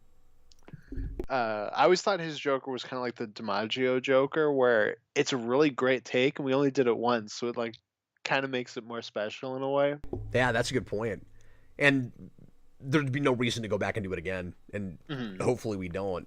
And that was one of I guess I can't help but throw shade at this and compare these. I'm surprised I haven't done it yet, but that's the big reason that I always thought it was a misstep to handle Killing Joke the way they did. Where like all you're thinking of is the iconic nature of these actors in other versions they've done, and like yeah, Conroy and Hamill had both done those voices for other things besides animation, like the Arkham game, or besides TAS, like the Arkham games. Hmm. But that book was too iconic and too much of a different take from that stuff Hmm. to No, go to it's the same odd. voices. It's odd because obviously Conroy's just kind of doing his Batman, and Hamill's doing a different thing, and it doesn't work like at all in that movie. But then Hamill gets to do some of the Killing Joke stuff in Arkham Knight, and it sounds way better. Yeah, it's I so don't. weird. Yeah. And I get why he wanted to do that. It just ended up being a misstep because of the way it was handled. I mean, like I'm saying that on the face of it, I wish they hadn't done that. But could they have won me over? Yeah, maybe, but they didn't. Hmm. Yeah, like someone earlier when I Why mentioned that isn't with Batman this. talking to the mutant leader right now? Yeah, why is he going the specific right direction? Yeah, how does he know where to go? There are forks in the road there. There's another reality where Batman's just standing here because the mutant took the wrong turn and just like fell into a fan or something. Movie's over. Yeah. Yeah, the stuff with Joker and Superman doesn't happen in that version. It just doesn't happen, or it just we Done. jump to it way quicker. That's just Batman's like, oh, that guy died. I guess I'm gonna retire again. While I'm thinking about it, there's a complaint. Well, do I want to talk about this right now? I'll put a pin in this. Yeah, I'll just say the only thing I have with this scene is I think this Yeah, is one sorry, of the go ahead. places. No, no, because I'm just gonna throw this out so you can say what you wanted to say, which is just that I think this is one of the places where we're kind of just adapting it perfectly. Like this is just what it should be. Yeah, the only complaint I have about this scene is that with this lighting and the coloring of this mud, Batman looks like a chocolate bunny. Um, That Gosh darn it! Now this scene's ruined. that's really the only problem I have with it. It makes me hungry for a chocolate Batman, though. I gotta really go for some chocolate Batman. It's like the symbiote suit in Spider-Man 3. He just looks like he's made of chocolate. Seriously. Yeah, no, this action is wonderful. Mm-hmm. It's really thrilling. And again, it's, I think, more thrilling to me even than the book, because I'm comparing it more, for whatever reason, to their previous fight. Mm-hmm. Yeah, I guess in terms of like the narration thing, I do miss Batman kind of explaining why his approach now is different beyond just being in the mud, but it's fine. It's You know what? I'm gonna make. well enough. I'm gonna go this far with the argument you're making. I'm gonna go even farther than you're going, Austin, because when we were talking about this off camera, I wasn't sure I agreed with you about the voiceover thing. I mean, like, it did feel like stuff was missing, but I wondered if there weren't other ways to do it. If maybe just the way the exposition was handled to get that stuff in there wasn't as effective as it could have been. But one of the things that I kind of surprised by going back to this is just how anime inspired it feels in certain places. And I don't mean all the way through. I don't mean that this feels like a straight up anime movie. And I'm sure they're farming out to a Japanese or a Korean house, and so it's just reminding me of that. Like a lot of these things do here and there. I don't know who actually animated this movie, so I might be off base on that. I don't know. I didn't look into that. But some of the choices in storyboarding and just, storytelling, particularly in action scenes, remind me a lot of more adult kind of violent animes. And I'm thinking, well, take that all the way and just have your protagonist explaining everything the whole movie. Like, I'm already won over by some of the ways this feels like an anime. Maybe this is a case where it'd be okay to use the Japanese sensibility more. Mm-hmm. Yeah. I can definitely see some of that anime influence. You have stuff like some of the kicks where you kind of blur the model, I think, kind of looks like anime in places. This bit in the music is perfect. Mm-hmm. That's very good. And I think Weller does deliver the big famous line really, really well there. Yep, I agree. And then I Am the Law will be very funny later, like you said. But no, this bit that I am the surgeon. He gets to that line sadistic, and he like really sells it.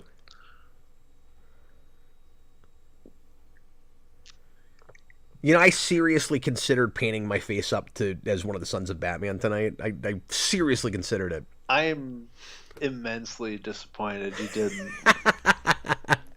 I thought of it too late. I couldn't go get face paint. If we were like, if this were more planned out, we could have had Robin Dawn shirts.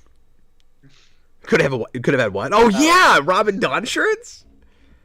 I wish we'd done that. And just only spoken in mutant slang. Can you imagine trying to do an entire review commentary like that? Oh yeah, that would be easy. 2.5 hours of I don't shiv. Nasty. I hope he doesn't say balls nasty. The way they adapt, which they don't say in this. That's too far for them, apparently. That's not in it. That's true. Hey, we missed a super chat. Oh, okay, yeah. Let me scroll up and try to find. Oh yeah, there was two. Chewbacca's Lover, $5 super chat. Hot take. Michael Ironside was better than Peter Weller. Weller was good, but not as good as Ironside. They should have brought him back. Remind me where he was. Does Michael Ironside do it in the Batman? I know the Batman does a Dark Knight Returns episode. Oh, is that what he's talking about? I thought maybe it was an animated movie or something. Michael Ironside is also a really good choice for this material. Dark Knight Returns, yeah. Yeah, so I can't really disagree with you. I think Weller's really good, but I just think they'd both be really good choices.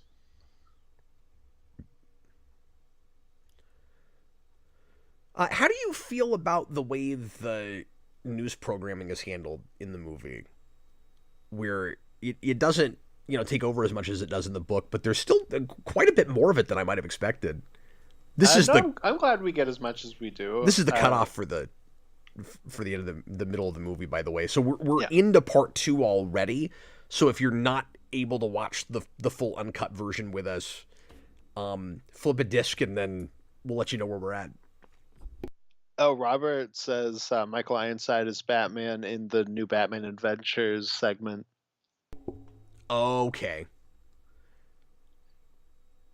I forgot about that. Yeah, that's pretty cool. He also left a $2 super chat and says Bruce in the Rabbit is a nod to Alice in Wonderland. Well, everything's a nod to Alice in Wonderland. I just can't remember if it was in the book or not. Yeah, everyone knows Alice in Wonderland exists, Robert. Okay, so Austin, since we have the 3-month time jump, and I'm with you that was absolutely the right cliffhanger. I mean, if you've read the book, you obviously know that's coming, and you should have seen it already. Yeah. But no, just, when you think about, okay, how do you break this? That's the obvious place to break it, right?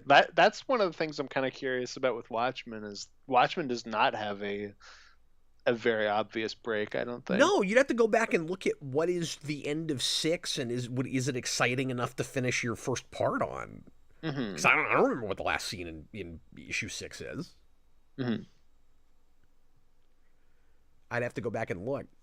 But with that 3-month time jump, do you feel like...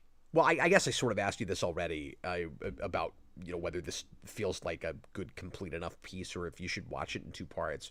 But I could see the argument for, you've got that big jump, and so maybe you should take a break and watch it in 2 parts. But I think it still works fine as one singular movie. Yeah, I think so too. There's just a real clear halfway point. And it's also in a weird way, it's kind of in 4 acts. Like, it's not really 3. It's just like the book, and they're really evenly spaced. Like, that's what I was going to say, is I think that really helps it, is that it is already split in that way. I think you could have gone, and obviously you would have had to release it in a different way, and we wouldn't have done this back then, or as features like this. But this could have been, like, if you did it now, you could release it on Max as a 4-episode miniseries. And I would have loved that. And I think this works fine, but I could see a complaint from somebody that hadn't read the book, and maybe this is a way in which it's a little bit more supplemental material, Austin, that it doesn't have a typical through-line story the way most movies do, where it does feel like it's kind of broken up into vignettes that don't have, parts in between. Do you think maybe the movie should have given us the part splits at the very least and put the titles of the books on the screen? Because I think it could have gotten away with that. Yeah, that would have been cool. James Gunn, make a 4-part miniseries. Make it happen. Yeah, I'd be fine with that. I will go on record to say, and this might be one of the reasons that I'm saying I kind of prefer the first part to the second part a little bit. But again, it is one piece to me. I don't like Superman coming this late. And for that very reason, Austin, that it makes it feel more disjointed, and because I was talking last night about period reviews that complained that the Superman fight at the end came out of nowhere, and we were talking about that and saying, what are you talking about? It's seeded all the way through the book. It's not seeded all the way through the movie, and furthermore, you don't even get the idea. It's maybe slightly hinted at. You don't really full on get the idea that superheroes have been shut down, and that it's a little bit of that Watchmen situation until the second half. And it's that way in the book too, but having Superman there working for the government gives you more of a sense that that's going on before they come out and tell you about it. So now it's like you've got this curtain drawback with more context for background in the larger universe for no reason that I understand. Why didn't we have that before? Yeah, I don't know. Is it maybe just the difference between like having to pay somebody for 2 movies as opposed to one? That's a Like, great is it point. that I kind bet of that's part of cynical it. thing? I bet that's part of it. And if it's not, it might be just a way to differentiate the two. I think they might be overthinking the things as two different movies. Yeah, and that's possible too. I was honestly legit shocked that we They got away with that we Bruno. did Bruno just off the page. The only thing she's missing is she has like assless chaps in the comic. She doesn't Oh, have that's that right. here. She doesn't have that here, but she's still topless. Yeah, and I remember hearing at the time that like they were allowed to do it as long as there was no jiggle, and that's not true. That it's crazy they got away with this. I wasn't watching it that close to notice that that happens, Austin, but Well, okay, now I sound like a pervert. Thanks, Kat. well, I noticed now that- I'm not going to be able to help but look for it just to see if you're right, because I didn't notice it before. So we both ended up looking like perverts. Everybody look at Bruno's rack. Make sure it's actually bouncing like Austin claims. No, you just really love the Japanese peace symbol. It's okay. Tonight on Superhero Rewind, the commentary project. The last episode of Superhero Rewind. Anyway. You know what? I didn't get demonetized last night for the number of times we ended up saying the R words. So. Oh, rap. Right, exactly. Oh, Here it is Oh, again. look, There's the Starro. the famous Starro cover and the famous Flash cover there. I missed that last. You know what? That's kind of cool. In retrospect, that we have this and then the Suicide Squad with Starro takes place in Corto Maltese. Oh yeah, that's true. That's kind of neat. So now that we're in the second half, I want to complain about the kind of vague 80s but not really 80s that we're doing here versus in the comics. Like, it feels too ambiguous to me, where you've got the Cold War stuff. Again, it doesn't really come up much until the second half. That might be a mistake. Maybe we should have been talking about it a little bit more in the first half. But you have weird stuff like it's still Ronald Reagan, but when we do the Dave Indicrin thing, we bring in Conan O'Brien to voice it, and we have it just look like Conan O'Brien, and that is very strange to me. And I wish they hadn't done that. Because, like, I like Conan O'Brien. It's fun that he's got his cameo here, but it makes no sense. But then it also had me thinking, oh, sorry, I gotta complain about this for a second. And this is a book thing. I think this is a book thing. Why didn't Superman just save that guy? Why did he cause all that property damage? Just fly in and grab the guy out. It's one person in front of a train. This is a scene they changed for no reason in a way that makes no sense. Where he's in this getup for way, way longer? No, he's in it for the same amount of time. Okay. Sorry, I'll let you finish your thought. No, it's okay. So Superman flies in, he wraps Bruno up and knocks her out and then leaves, and Batman's like, you just cost me hours. Like, I was interrogating her. And in the movie, he just ties her up and then Batman knocks her out. Why does he do that? And he still says you cost me hours. Yeah, like you can still interrogate her. She's tied up. Yeah. No, that's true. But also, it's very weird. But also, they started fighting well before Superman seemed involved, right? The what? Sorry. Weren't they in this like big chase before Superman was even involved? Yeah, no, that's the case, and that's in both versions. I'm just saying I don't really get how, like, Superman, especially in this version, like, caused any problem for Batman, really. Well, it's just because he's trying to interrogate her and Superman knocks her out, but here Batman knocks her out, so, like, you did it yourself, Bruce. Well, and you complained last night. By the way, in this version, Ronald Reagan looks like a zombie in a way he doesn't in Dark Knight Returns. Look how pale he is. He looks like he's going to start eating brains. There's a zombie ice skate and wait, it's Ronald Reagan, is what you're saying? That's exactly what I'm saying. You're always so much more eloquent than me. Well, Well, this guy does an okay Reagan. it's all right. I've heard better, but I guess Reagan's not bad. Yes, they do. Well, see, I just think that Ronald Reagan should speak like Chewbacca or like R2D2, where he just says "well," and I love everybody, that this is everybody left knows. in straight from the book because this is one of my favorite moments. Yes, no, With it's great. the buck being passed. It's one of the best bits of satire. When I love the mayor, like the new mayor since the old one died, I love his voice, which is Frank Welker. Like he does it in such a pathetic way. It's like, my my commissioner can decide. It really sells that joke. I think this is another reason that I'm still saying I prefer the first half over the second as opposed to Austin because this is kind of the worst scene in the movie to me. Sure. This speech doesn't work. It's too heavy-handed in the way he's talking about Batman, and it doesn't play right at the end. And again, I don't mean to say like it's bad if it isn't exactly like the book, but there are things that I occasionally aren't being translated that I think it thinks it's translating. So it isn't that it has a different take and a take that maybe makes sense or is better. He comes out even much more so in the book and basically says without saying it, she needs to work with Batman.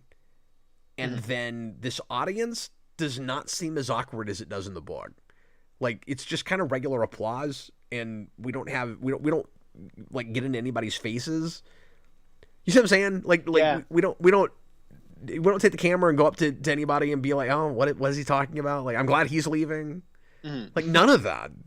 No, because that is not a celebrated speech in the book. No. Again, anything that's in, I guess this is the biggest criticism I've got of this now the more we're talking about it, because it's a problem throughout. Much of the time when there's something that's communicated in the book via internal monologue, the movie loses it in some fashion. Sometimes it works, but much of the time it just kind of falls out. Although now we get Clark Kent catching an eagle. Yeah, it's great. I love that they left that in. Did he actually have the eagle in the book? I think he did. No, Or was I he think just standing there? maybe it's in like another panel, but the big shot where he's like that, he does not have an eagle on his arm like he does here. But I think the not so subtle symbolism of the eagle coming down and like grabbing a rodent or something is in the book, isn't it? It might be, and I'm just not remembering it. Because the symbolism there is clear, right? No, of course. The might makes right. Like Superman is going to win because he's Superman. Bats are a rodent. Was it a bat that he grabbed? No, it was a rat, but like they're both rodents. That's all I mean. It's not as on the nose as an eagle flies down and catches a bat. Yeah, it's still pretty on the nose though. Oh no, it is. But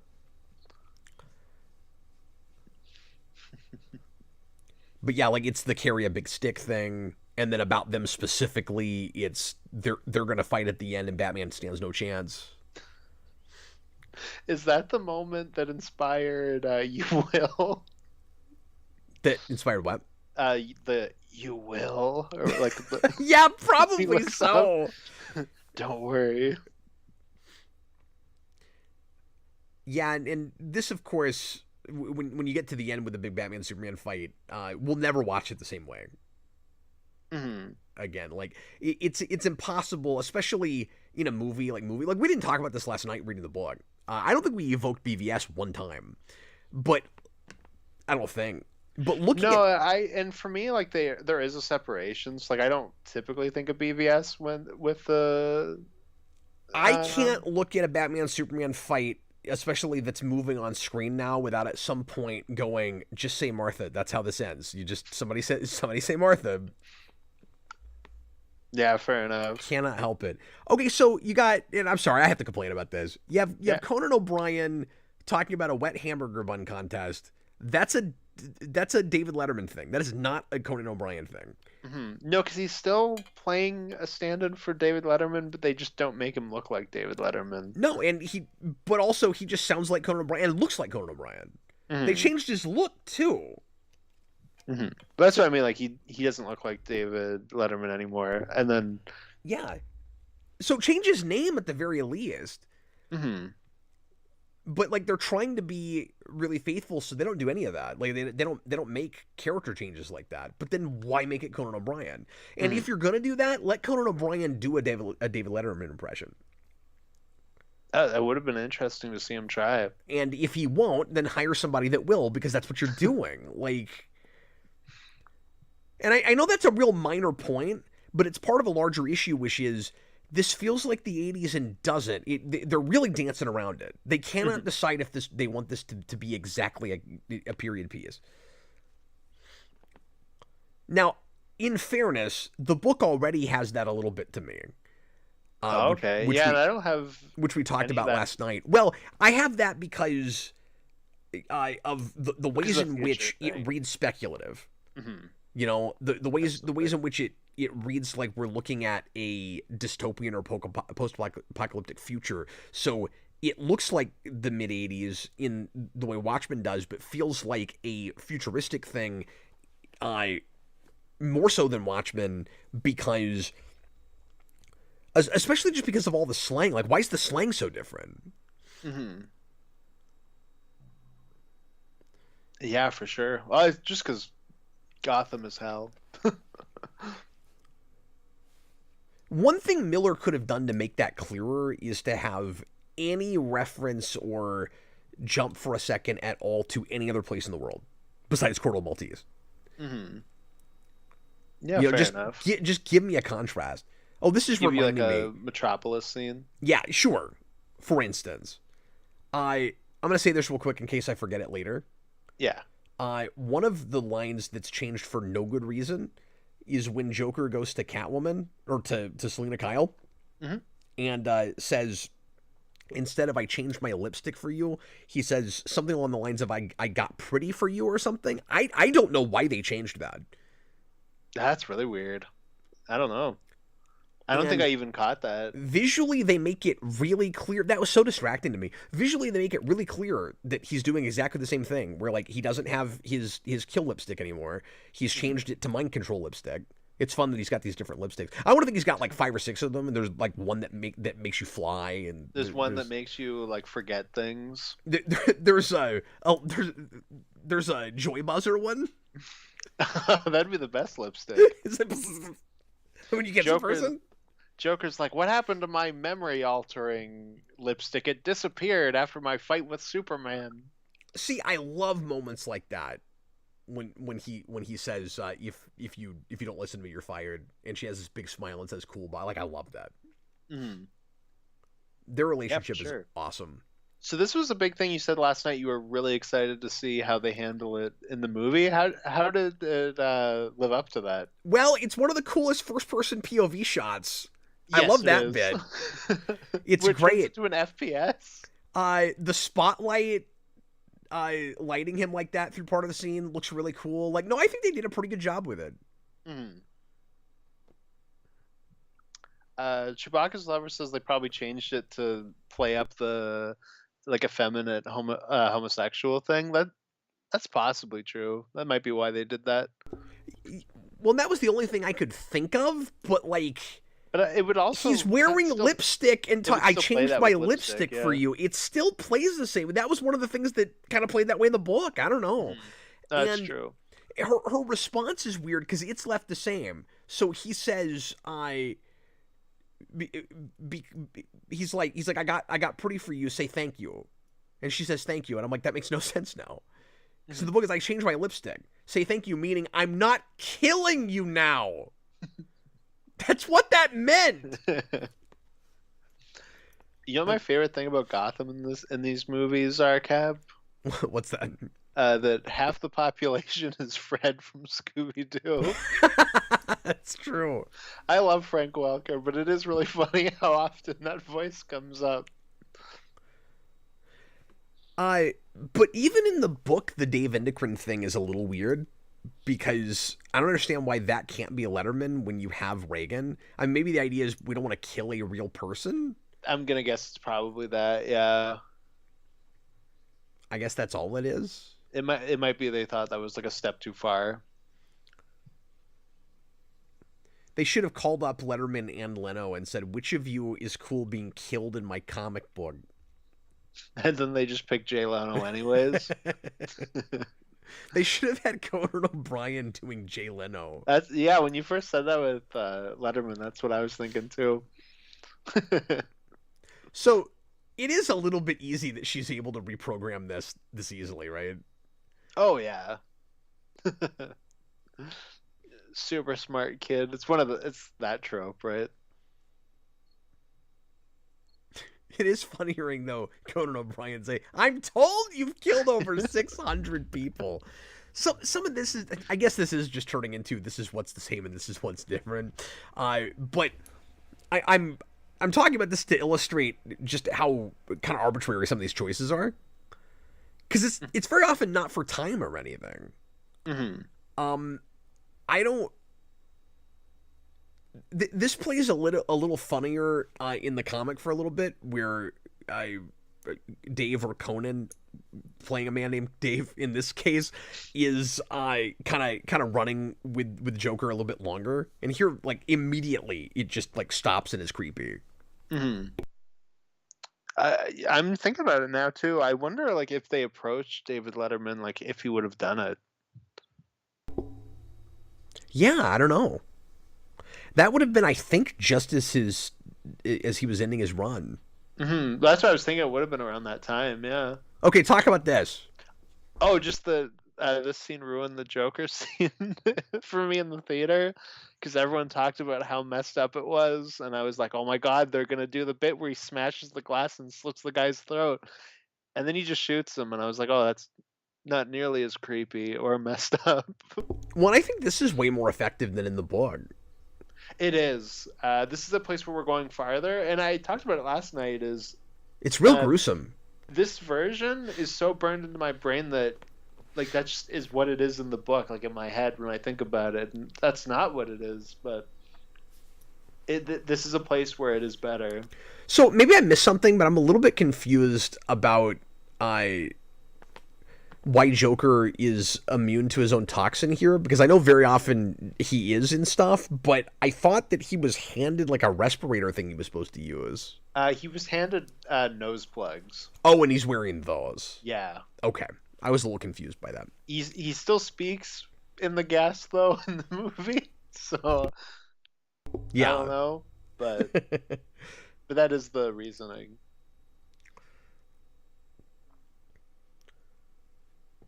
Ace the cloak. I understand what that means now. I figured that out.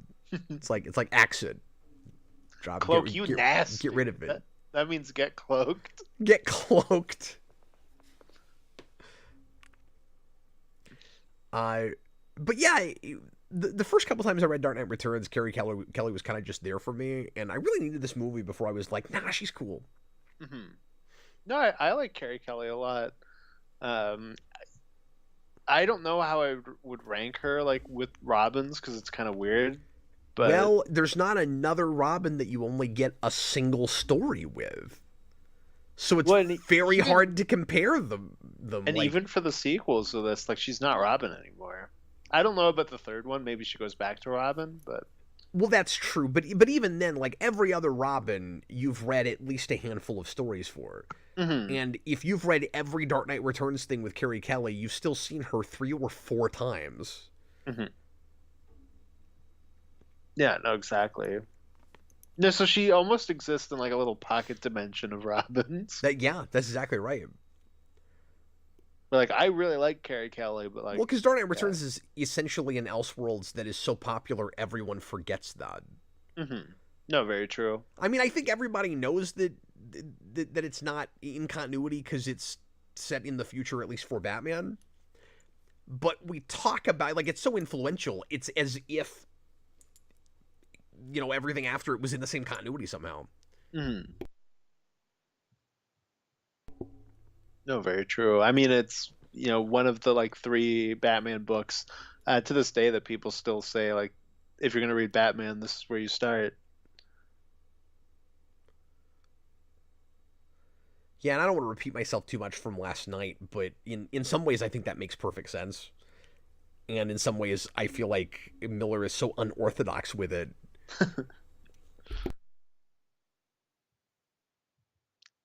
But it really runs the gamut of ideas with Batman, particularly just in like the conflicted nature of the character and the duality and the question of whether he causes more problems than he solves. And by the end of the day, Miller is very clearly saying, no, he's what an extreme state like this would need.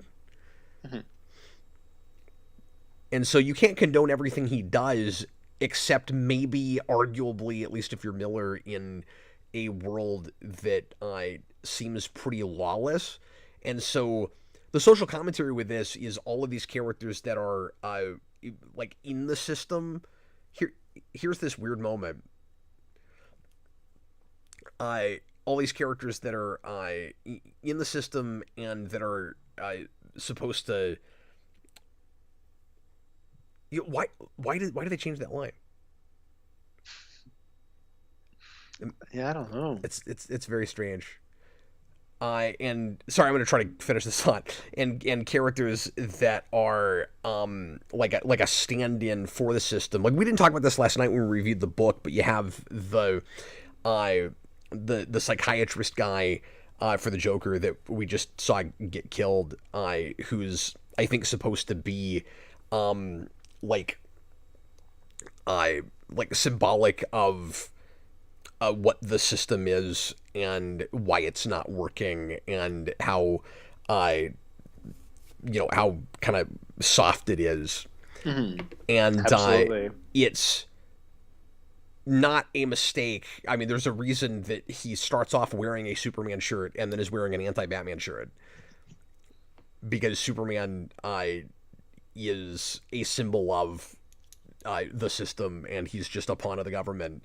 Yeah, that was something I meant to bring up last night that I forgot about by the time we got there. Yeah, that's why I wanted to make sure and get it in here. Yeah, absolutely.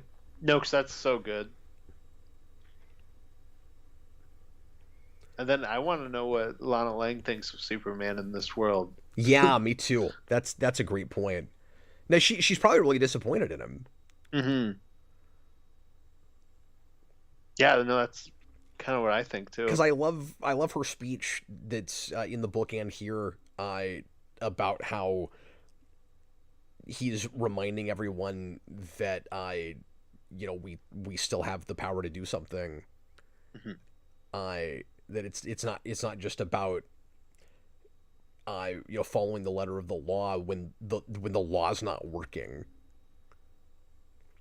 And we didn't talk about this either, but last night we should have, Austin. Like, in 2.5 hours, we never used the phrase anti-establishment or counterculture. Oh, it is crazy. Which we really should have. Because that was, the kind of, rah-rah down with the system, like F the system kind of mentality with the youth was starting to get very in vogue, and then would become, get to its apex by the point I was like entering junior high, in the mid-90s. Oh yeah, that was the big thing then. You're like right in the heat of this, Watchmen, like RoboCop, They Live. Yeah, exactly. So much entertainment. And even by 99, like The Matrix has that. Oh yeah. Absolutely. About systems of control. Okay, so we're stupid people. This is another big thing that I wanted to bring up that we didn't get to last night. We were racking our brains trying to figure out why Selena Kyle is in a Wonder Woman suit. Mm. Now I still don't full on understand it, but we didn't talk at all about the bondage situation. Oh yeah, which we should have brought up. Especially because we watched an entire movie about it. That's clearly at least part of the reason that's there. So my guess, my read on it, and it's handled here just like it is in the book, is that's a twisted joke that the Joker comes up with. Mm-hmm. That he goes, "Oh, Wonder Woman is all about bondage, so I'm going to tie her up and put her in a Wonder Woman outfit." And I mean, I would think symbolically for Miller it would be a little bit more than that, but I feel like I'm getting halfway there. What's maybe going to brass tacks with the full Trinity. You see, yeah, I had that thought too. This is super Zimmer in the score there. Yes, it is. But yeah, that was the closest I could get to. Is Wonder Woman's not actually in the movie, so when we're going to brass tacks with Batman and Superman, that's the closest we can get to with Wonder Woman. Mm-hmm. This is the one like creepy Joker thing that they toned down, which is he's not killing these Boy Scouts. Yeah, and I kind of missed that in the book, I guess. Mm-hmm. Yeah, for sure. I mean, it's, you know, as they're getting there, like there's other things going on. But then some, I mean, I guess it's maybe seen as different because it's killing kids, but even then, like, I feel like there's a part where he shoots a kid later on. I'll keep an eye on it when we get there. But is there? Yeah, if so, I missed it. Because they definitely go to some places, like even this other guy. I think I called him Toy Man last night. I'm not sure if that's who when you supposed said to be. that. I almost questioned it, and then I was like, we've been talking for 2 hours. I'll just leave it alone. When I first saw him, I thought he was supposed to be like Humpty Dumpty or something. Maybe. I'm not entirely sure who he is, but he's like a tech guy, so I think I just went, oh, he's Toy Man. He's a Toy Man-esque character, and there's like 115 Toy Mans. Yeah, exactly. Bad guys and good way, guys. Worse in this version. Yeah. And that's who Carrie Kelly accidentally kills. Mm-hmm. And once again, I don't think we go anywhere with that. And maybe we ought to. Mm-hmm. No, that's very fair. Just with like she's got this like moment of loss of innocence, and I don't know past her just being like shocked and dismayed and uncomfortable about it, like how she feels about it afterwards, because she just keeps working with Batman, and she doesn't seem any more hardened by it. Yeah. No, that's very true. And so in the moment, it feels like there's a good parallel between her and Batman, because there's a line he doesn't want to cross, and now she's kind of accidentally crossed it. They never have a conversation about it. She doesn't quit over it.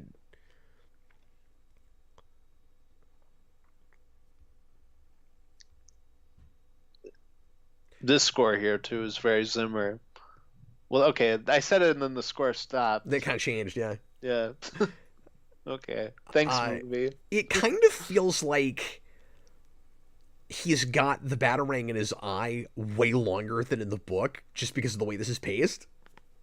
Yeah, well, in this entire scene in the Hall of Mirrors is very different.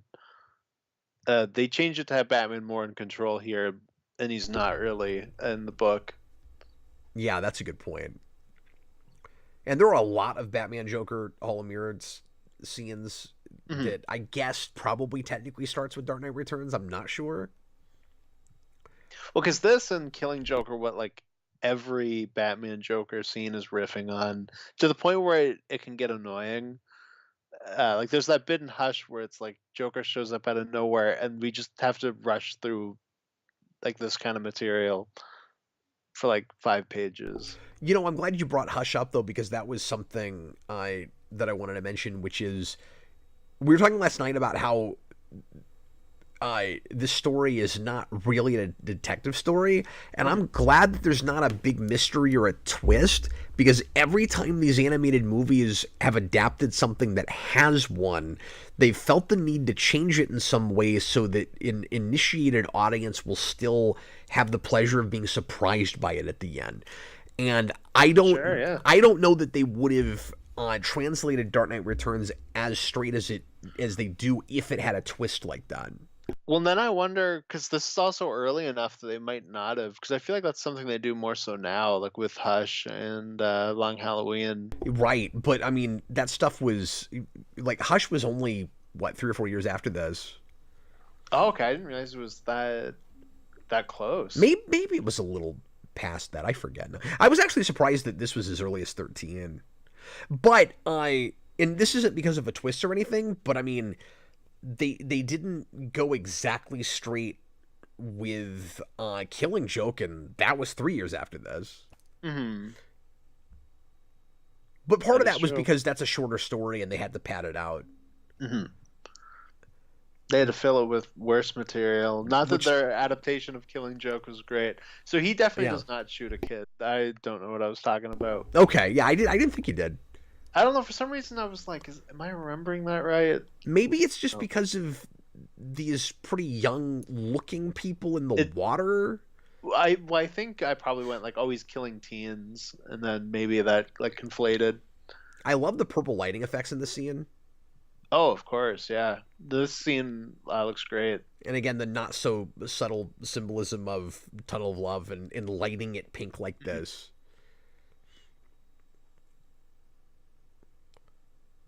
Where this is not just a date, but like this is gonna sound awful, but like intercourse for Joker, and he's talking about it like that. Hmm. Oh, he delivers so much of this in like such a uh, aroused A way. deeply sexual way, Yeah. yeah. And I don't know if classy is the right way to describe this, just the way that it's adapted from the book, but like it's I think it's handled really well. Hmm. Yeah, I agree. No, that's a big thing that I like about Miller's take on Batman and Joker. That not everyone who attempts to do that does well, but I think he does it really well. I will say I still think the neck snap in the book is kind of awkward, and it took me forever before I realized that's what was happening. That he somehow snaps his own neck. I was kind of surprised that the movie straight up does that. I figured that they would think it seems like too odd and awkward of a thing to try to translate to the screen, and so they would come up with some other way for him to take his own life. But nope, he still does that. See, I think it's creepier in the book just because it goes a little It longer. Like, happens too fast here. yeah, You know, it almost feels like he's got like a self-destruct chip, like he's kind an of android. He's like Data. He just clicks his neck real quick, and now he's dead. He's like click. yeah. No, I think it's a little creepier in the book because you have like the really big laugh, like letters going through all the panels, and it looks like it's more of like a struggle to do it. So tell me if I'm right about this.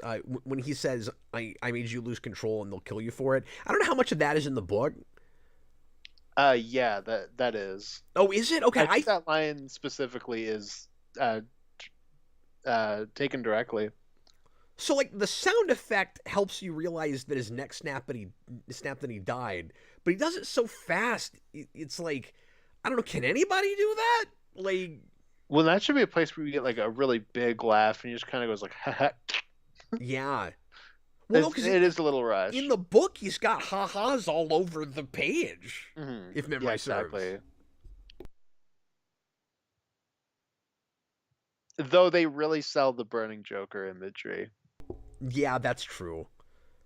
And I mean, it's still sufficiently disturbing. I like this. Looks like a thing Batman is like gonna lose a lot of sleep over.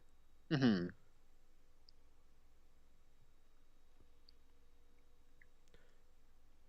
I don't know. Peter The Weller, way they could we get another line reading of that line?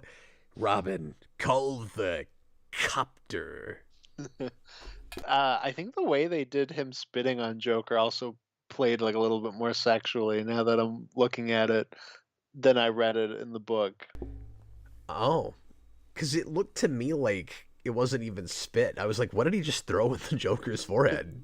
Well, I think that's part of why it was like, oh, is that also part of it? That's gross. It is But it gross. just looks like glue. Oh. There's some stuff we didn't talk about last night in the book where I can't decide just how sexual Miller means a line that reads kind of sexual on like repeat readings, but like knowing him, probably. Mm. I mean, not knowing him, just reading a stav. Yeah. Like there's one bit, I don't know if I should even bring this up. There's a bit where, because I meant to tell you about this last night. I wonder if you noticed it. It's real early in the book, where it's like, I think it's internal monologue where Bruce is talking about, yeah, the Joker on fire looks great. That's an image that sticks with you. Mm-hmm. But anyway, I think it's a place where he is, where it's like internal monologue, but he's talking about a conversation that he's had with Gordon, and is it Gordon, or I can't remember now, but something about him, like, I think maybe it's Gordon telling Bruce that he needs a good woman or something. You remember that? Yes. And there's a line immediately after it where he says, "I'm not ready to get inside of anything." And I was like, oh, I bet that's intentional. I never really thought about that before. Mm-hmm.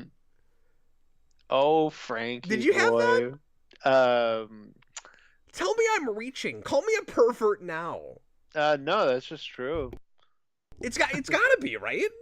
Well, you might still be a pervert. Okay, but, all right. Well, Frank Miller most certainly is. Most certainly, yeah. But I'm we just already calling knew it like that. I'm seeing it, man. Yeah, why is there so much more Zimmer in the second half? Is it just more Batsuit action? Are we in the Batsuit more than we are in the first part? It's more epic. Oh, here's the FPS shot.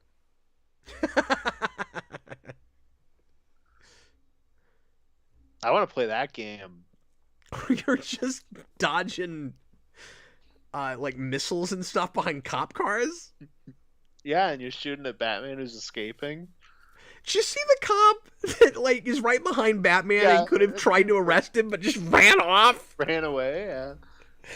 Do you know whose side you're on? You realize there was a warrant put out for Batman's arrest, right? Do you know whose side you're on? You and your friends are dead. Yeah, I love just how much Batman versus the police there is in this material, and like I said, it's really fun just to see it all rendered like this. I don't know what it is. That's always provocative to me. I always really like Batman versus police stuff. I do too, and I think a big part of it is liking Frank Miller stuff. I think for me, a lot of it's Phantasm, probably. But that's looking so much at year one. Yeah, with that, yeah. Well, we talked about this again last night, but like this is in everything, and if it's not this, it's year one, and if it's not this or year one, it's both of them at the same time. Exactly. But year one, I think, is like definitively for me the best Batman versus cop thing ever, with the building they trap him in.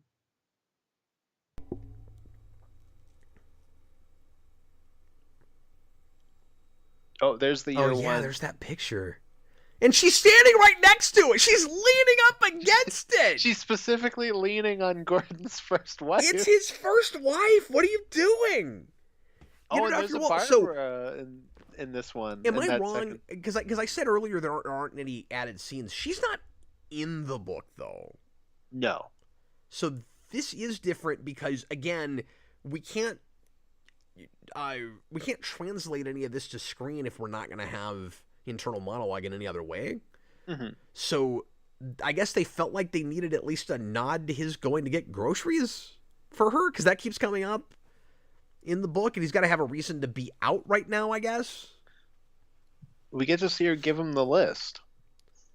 I feel bad for that actress who came in to say two like completely innocuous lines. I think she's also Bruno, so she gets to say three lines. Some things to do.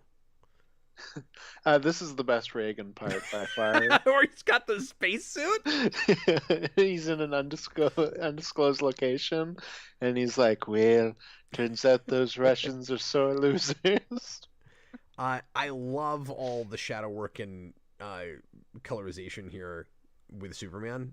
Mm-hmm. Just the way that translates from the book is really, really solid. Absolutely. I've always loved the like black and red Superman. It looks great. So I think one of the reasons, Austin, that people feel like Superman is so thrown under the bus, and we talked at length last night about how you and I think he's actually pretty sympathetic, and it's somewhat understandable why he makes the compromises he does so that he can still be active. I will say it might have helped more if Miller gave us a couple of like just typical Superman goes and saves people moments to give you a sense of like what the trade-off is.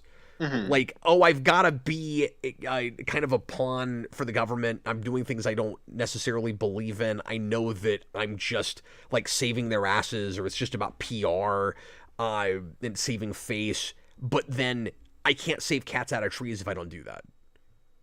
So here's him, saving cats out of trees. Like, I think maybe they should have done something like that. Mm-hmm. Not that, but you know what I mean. No, he should have caught a cat out of a tree while holding the nuke. Like, he stopped a train. I don't think that's enough. Mm-hmm. I don't think that's why he stopped the train. Like, narratively.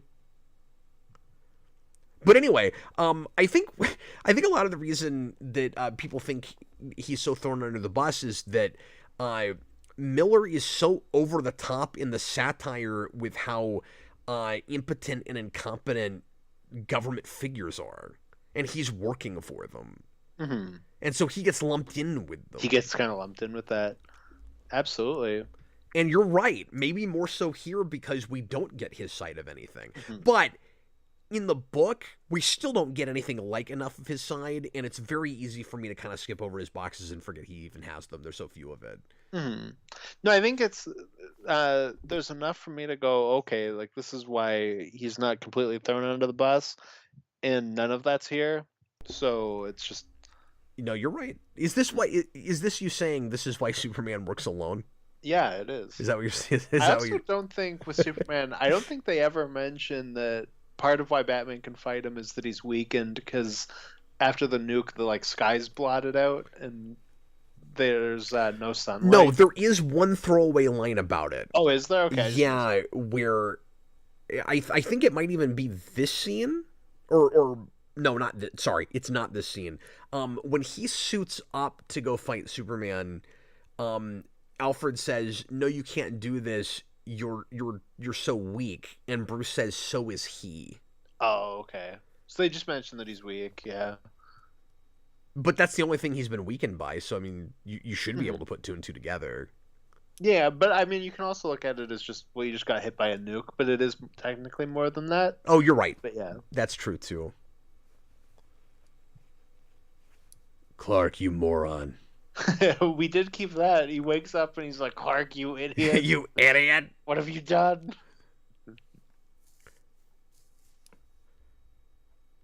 Yes, I do. Alfred. I do know that, Alfred. You idiot. Everyone here is an idiot. Alfred, I'm 60. Why do you question me at this point?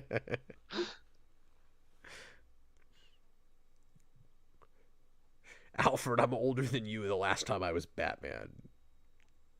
I think that Batman's entire costume is like a slip-on. Like with the gloves and the boots and the cowl. It's all just one. Well, it's real convenient. It is, yeah. Okay, I'm going to complain about this. How did they get horses this fast? Well, they have a stable. Oh, okay. That's where you see the part where Clark is holding the eagle. That's at Bruce. Like that's at Wayne Manor, and Bruce is with the horses. Oh, is it actually? Mm-hmm. Oh, I thought you were making a joke. No, because in the book, he maybe said it and I just missed it. But at the very least, in the book, he goes Robin to the stables. Is it? Oh, yeah, that's true. Holy stables, Batman. And it's symbolic of Batman's stability. He's not exactly. Mentally stable, but he has stables. Tonight I am stable. Batman, this is not how to give a speech. You should have come with a microphone so that you didn't have to raise your voice like this, because when you raise your voice you just sound silly. These are the weapons of cowards. We use the weapons of Captain Boomerang.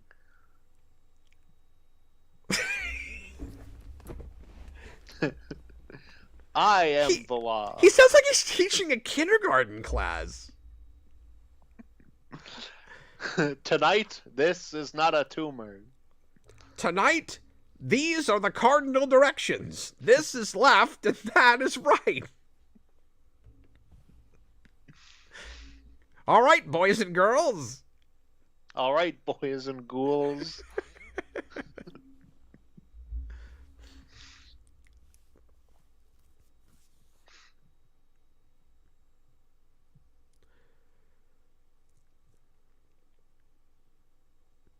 And yeah, I think I actually preferred some of the action stuff in the first half to the second half. Okay, yeah. I mean, a lot of this is very cut down. It's fine. Yeah, and then the Superman fight is real stretched out. Yes.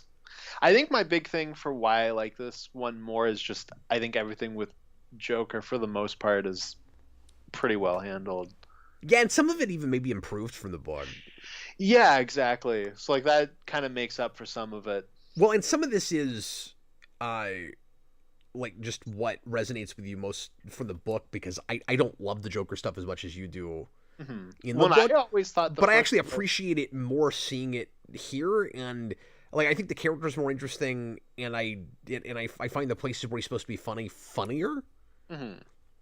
When I always thought part 1 was a way better movie. Like that's only been on this viewing that I'm like, oh, I think I like part 2 more now. Oh, okay.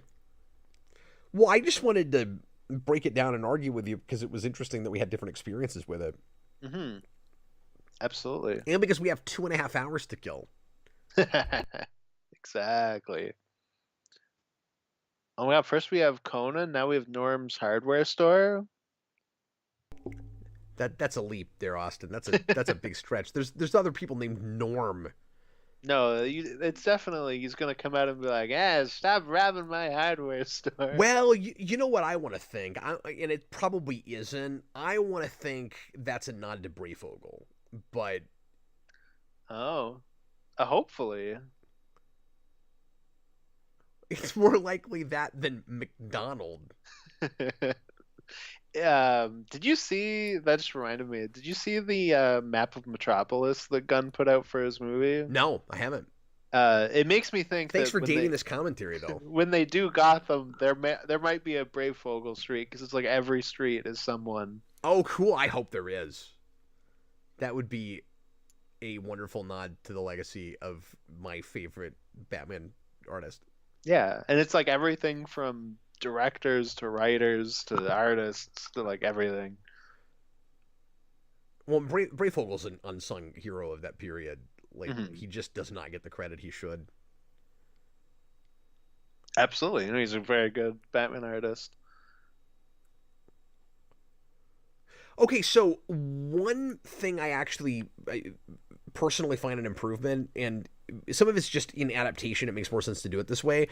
I felt like reading it, this part was kind of bogged down in the book, where you have to read like 3 pages of a couple of people explaining this like tribalism moment they had where they fell in with the crowd and Batman had to snap them out of it. And here it's just done in scene, and it's a lot more economical, and it loses me in the book where I'm like, why am I even reading about this? And then when we finally get the end of it, I'm like, okay, I get why I had that, but like it was a chore until I got to the climax of it.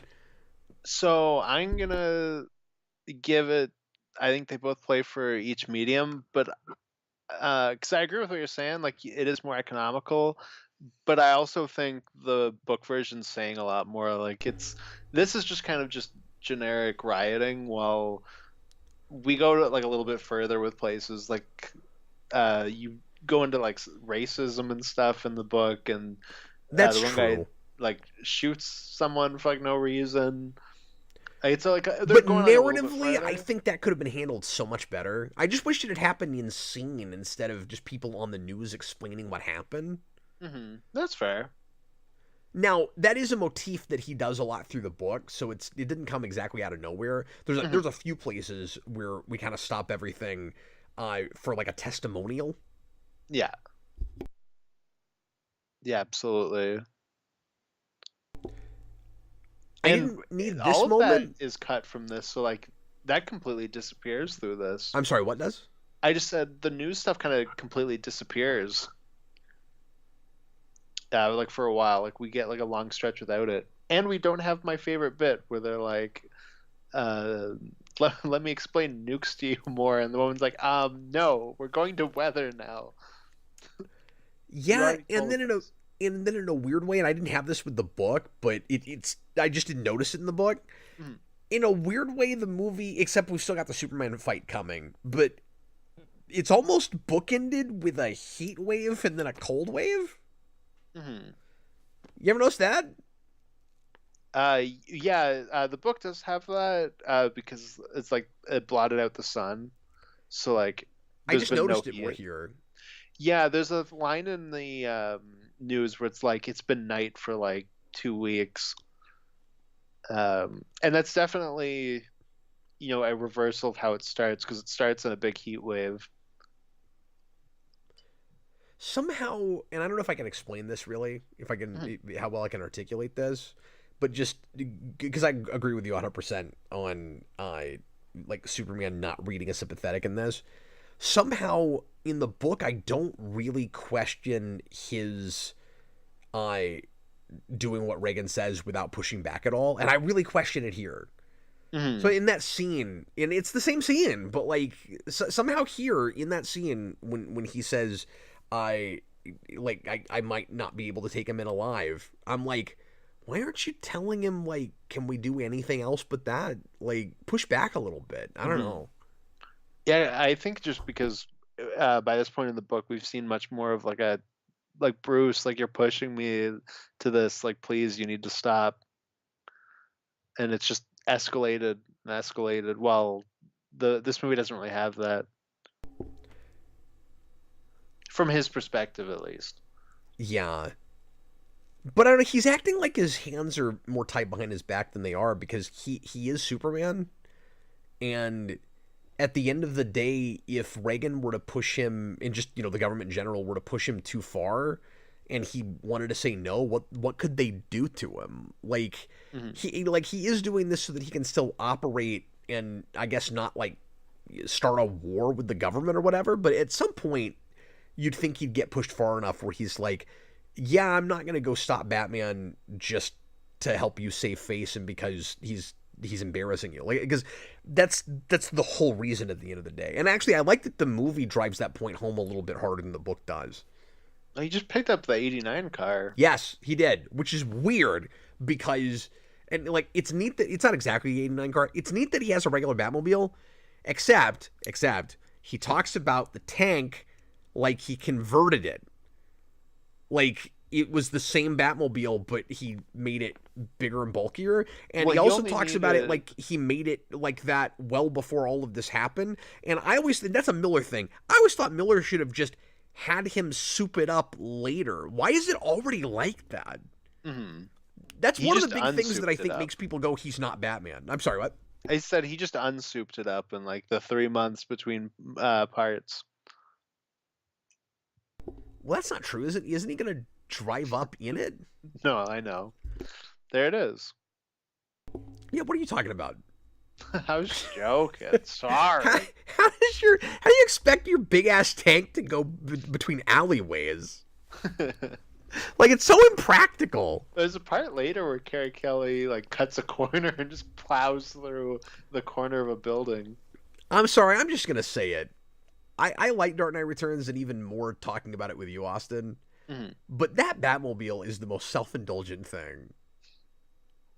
It's weird because I don't mind it in this material, and I don't like the Bat Tank and like anything else. But part of it to me is just like this is a lot of the times when we go to this type of Batman, and it's a thing with BVS, is we forget that the world that he lives in and like how far things have gone. And I think in this world, it plays fine that this is his Batmobile. And then he picks up a regular looking Batmobile with an arm, and you're like, okay, so you did have one of those, I guess. I'm like, why did you add that? Yeah, they Just should have fan added service. that. AMC, Cap, did you catch the 89 Batmobile when Bruce is suiting up in the mech suit? Yeah, not until he mentioned it. Is it the straight up 89 car? And then earlier I thought I saw, like, out of the corner of my eye, a 66 car, but I think it was just a cop car. I was going to say, I hope the 66 car is what he converted. Dan Schneider, I'm sorry, I did miss some super chats. Let me run up and grab those. Apologies there. He says, $2 super chat, they censored the cussing, all the S words, and the GDs. And the Bs. Yeah. Maybe, like, the violence was so far that if they had added any language, it would have turned into the R. Is possible. I also don't know why they would have minded the R at this point, because it was like they were asking for it when we got to Killing Joke 3 years later. Like, they really wanted that to be R. It might have just been like a difference in corporate structures, cynical as that sounds. I don't know what that looks like. That's plausible. Which is always funny when you're adapting this kind of material. It's all social commentary about cynical systems. And it's funny too, because Killing Joke is R, but is also toned down. Yeah. If it's gonna get the R, just go all the way with it. Yeah. Well, I mean, I said earlier, like, and I know I soapboxed about this last night, but don't worry about offending people. Is this the first and only blonde Martha? Yeah, maybe so. I feel like she's typically a brunette.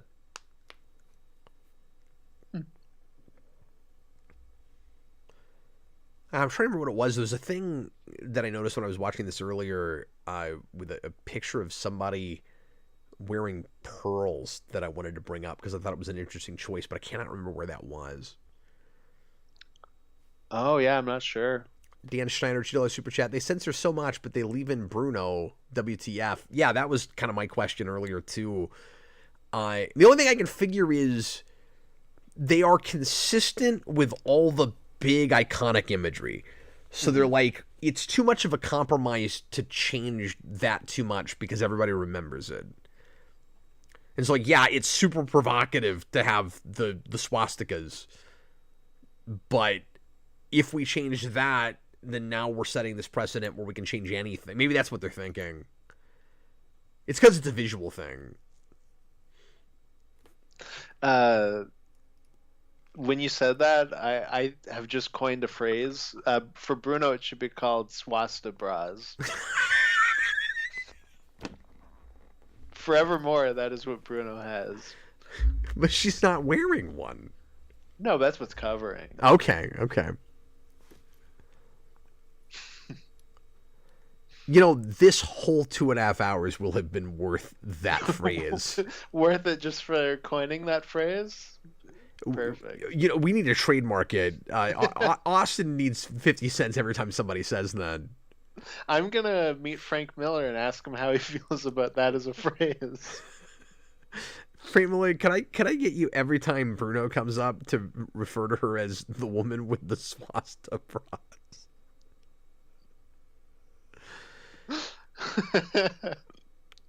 I feel like he'd laugh at that. I think you would. Yeah. So yeah, Austin, this fight's going on all along. Now we're in a lady's house. Yeah, it's funny. The fight in the book is just on one street. And it's in like 2 pages. I mean, it's real quick. Yeah. No, and it's more believable. That's probably hyperbolic. It's probably on more pages than that. But I think they utilize the 16-panel structure a lot, where we do a bunch of panels, right? Yeah. It has the thing where I think it goes a little too over the top. This does? I think the book justifies their fight well enough in that it basically is saying this is about as well as Batman can do. Like, if they fought for any longer, he'd just get completely destroyed. It also feels like Superman is maybe like trying too hard. Yeah. Am I right? Where in the book it feels like he's really pulling his punches.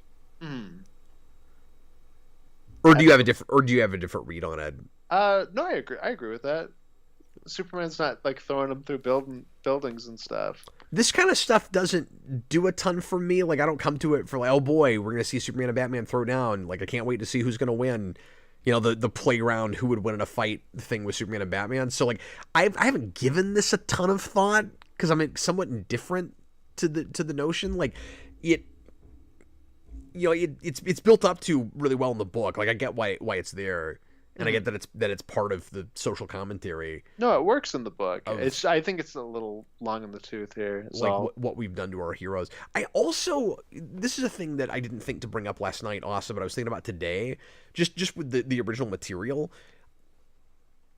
I like the idea that Miller might be saying something a little bit grander in, for lack of a better word, you know, deconstructing the heroes here. Not like on a what's the word I'm trying to think of, on a more like editorial level on what we've been doing with these characters. So like, part of the reason that book gets made is to darken up Batman again and bring him back to his roots, like we talked about last night, with getting past the campy 66 thing. But I think he's also maybe doing some commentary about how the world looks at Superman and how we've lost our fascination and our appreciation for Superman as a symbol. And that, that's part of the reason that he's working for the government. It's the cynical thing where like we've lost faith in the institution that Superman represents, if only the institution is handling itself correctly, like the American way. Like, at the point where we don't buy the American way part of Superman, is he really Superman anymore? I think he's saying something with that. Yeah, when I think Frank Miller also likes, excuse me, Golden Age Superman, but not Silver Age Superman. So Yeah. that might be part of it too, where it's like, you know, this character's kind of lost his way. Like, I read him really tragic in that book, and I don't think it's Miller throwing Superman under the bus. I think it's him saying that we did, that society did that. Yeah.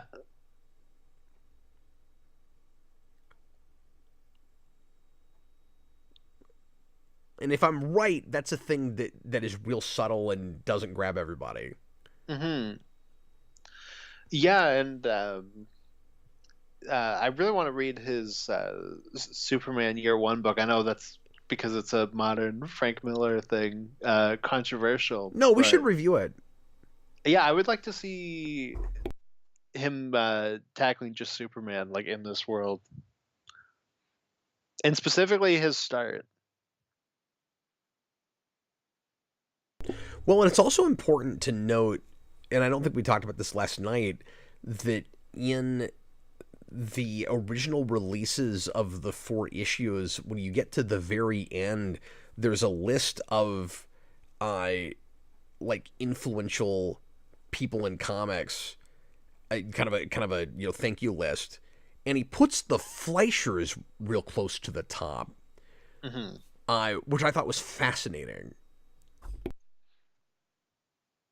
Yeah, because it's what the Fleischers, Finger, Simon and Schuster,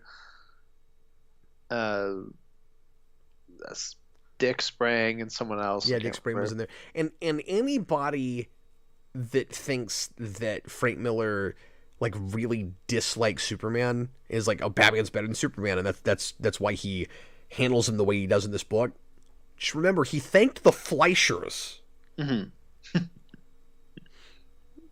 yeah, go watch that panel for the 80th anniversary of Batman, where he like really gets on Tom King for saying Superman's boring. No, he clearly loves Superman. He's saying something about what society did to that character, which really makes you wonder how he feels about BVS. Yeah, I would love to talk to Frank Miller about how he feels about that, because it's also looking at this material for Batman. Yeah, and not getting it at all. Yeah, exactly. Spock's Lover, $5 super chat. Thanks, man. What do you think of people who say Frank Miller wrongly gets credit for what Denny O'Neil and Neil Adams did, making Batman dark and serious? I don't think he wrongly gets credit for that. He gets credit for popularizing it. Now, I will say there are people that mistakenly think that he's the first person that wrote a dark Batman story between 1966 and 1986. That is true. Yeah. But he absolutely deserves the credit for turning that back around in the mainstream and at the very least getting us back to a more traditional, darker Batman and extra media, which, like I talked about last night, would have never happened without this and then 89. Well, like I said last night, this feels like the culmination of everything we were kind of building with going back to brass tacks with Batman and making him darker. And plus, DX says people forget about O'Neil. Like absolutely, that's true. And like the Englehart stuff and all of that. But you had to get this to get it into the mainstream. Because keep in mind, they published 1 million copies of this book. Oh yeah. How many people read Denny O'Neil's Batman? Like this is a fraction of that. This is probably one of the first books they put in those new manga-sized things, right? I'd be shocked if this is not one of the first ones in the initial line. Oh, I don't know, because it's short enough, I'm not sure. Well, I know Watchmen is, and I think Court of the Owls is. Yeah, but those are like twice the size of this. That is true. And they were in these, but like these thicker volumes, so like it would be a lot smaller than that. But yeah, maybe. I really appreciated the point you made last night. Just getting back to the story and thematics of this. Yeah. About the good death, good life thing, and that's driven home even harder in this because the focus is so much on the death wish. Yeah. And like I said, I think to a fault, but I do think that whole thing plays really well. No, I agree with that. Came out at me harder than it did in the book, which I kind of missed, honestly, initially. Well, I think because just throughout the book, there's the motif of him going, this would be a good death, or like, this would not be a good death. And then at the end, he says, this is a good life. Well, here he says, I've been looking for a good death. Like, he kind of explains it a little bit more. Yeah, no, that's true. That's not in the book, and that's another place where I actually like that being made a little bit more explicit that way, because That's fair. And here, like, and it isn't just that I need my hand held; it's that we need to know what these characters are thinking about it, and they've opted to not have internal monologue. So it lets me get in his head a little bit and get how he feels about it and what his motivation is. The music at the end here is very RoboCop. Yeah, it is. It's great, but it makes me kind of wish more of the movie sounded like this, actually. Well, it's almost like RoboCop and Zimmer mixed together. Because there's some of that in there, too. That's true. It's a good score. Yeah. And we still had Andrea Romano at this point. It's a good score, but it's a little disjointed. It's a little all over the place. Yeah. Oh, Michael Jackson was Alfred. Yeah, there's a voice actor, Michael Jackson. I forget what else he's done. See, you have to put a middle initial in. It's like Michael B. Jordan. Like you gotta get a middle initial in there. No, that's the biggest get. We were talking about Peter Weller, but they got Michael Jackson. He was dead at this point. Yeah, that's amazing. He was still trying to be Agent M. Bob the Hunt put in a $5 super chat. Sorry, what? I said, Bruce, you can't beat him. Frank Miller, ironically, is another one of those people who hates dark superheroes and deconstruction, even though he did it. It's a consistent pattern. Well, and like Moore always kind of complained about it, happening too much too. And I think the deal is that at the time they weren't expecting that to become the new trend. Like it was doing one-off stories that hadn't really been done before, and then you would just get back to the regular everyday of superheroes, and they didn't realize that they were changing the medium and making it more for adults that way, and kind of setting this precedent where the deconstruction becomes the standard. And we have that problem with so many things now where we're constantly we do it in genre, we do it in comedy. We're constantly deconstructing to the point where the things that we're either satirizing or tearing down don't even exist anymore. So it doesn't even mean anything to like a newer generation that grew up with nothing but self-awareness. Absolutely. Uh, I think that's entirely Frank Miller's thing. Is he just doesn't think this should be what Batman looks like all the time. At that same panel I was talking about with him and Tom King, there's also a part where he talks about how the fact that we've killed two Robins up to that point, like, removes any stakes from that. Where it's like Batman can just have Robins and then they die, whatever. Yeah, that's true. Dan Schneider put in a $5 super chat. Thanks for the support tonight, guys. I know Frank Miller's Daredevil run used a lot of ideas he wanted to do for a Batman run. Before Dark Knight Returns, he wanted to do a Batman run, but never got to. I had never heard that. I was always surprised he never had just a straight Batman run. Yeah. Because with how year one, and maybe it's just because, like someone said earlier, he and Denny O'Neil had a falling out, but he could have been to Batman what Byrne was to Superman. We have that origin miniseries, and then you just jump into just this is the run now. Yeah, absolutely. No, it's kind of weird that the history didn't work out that way. It's also possible because the other two of the Trinity both have that as well. It's just not Batman. Well, and it's also possible that once he did like his own kind of out of continuity take, including in his mind, like, doesn't it make so much more sense that he says year one is part of his like weird continuity of Batman stories, even though it's in canon? Like, if he never wanted it to be in canon, I don't know. I feel so vindicated if this is true, because I've always said that that story should not have been like the foundation for everything after it. And I love year one, don't get me wrong, but it just always felt like an alternate Batman world. It's cool and interesting if Miller agrees with me on that. But it's possible that once he did his own thing, Austin, he no longer wanted to do a regular run in continuity. That is very possible. I've never had that with year one, but I think that's fair. My main thing is I just find it funny that he like collects everything he's done with Batman into that universe. So it's like it was Spawn and the Spawn thing is in there. Well, and that just reads a little self-indulgent, where it's like all this stuff counts because I did it, and because the Batman in that book does not feel like the same Batman in anything else. No, he should have been like, Spawn, this alleyway is the operating table. He just has a big sadistic grin on his face all the time, and he loves, throwing batarangs at Spawn's face. I mean, I would also love that. That was one of my favorite things we did in Spawn year, though, where Pierce made me a prosthetic, like, batarang that went in my Spawn face. No, that's great. James Egan, $7.99 Australian. Why don't you think All-Star Superman was as impactful as this book? I think it should be recognized as one of the best comics for the medium, like Dark Knight Returns. I think the short answer to that is it was a Superman book.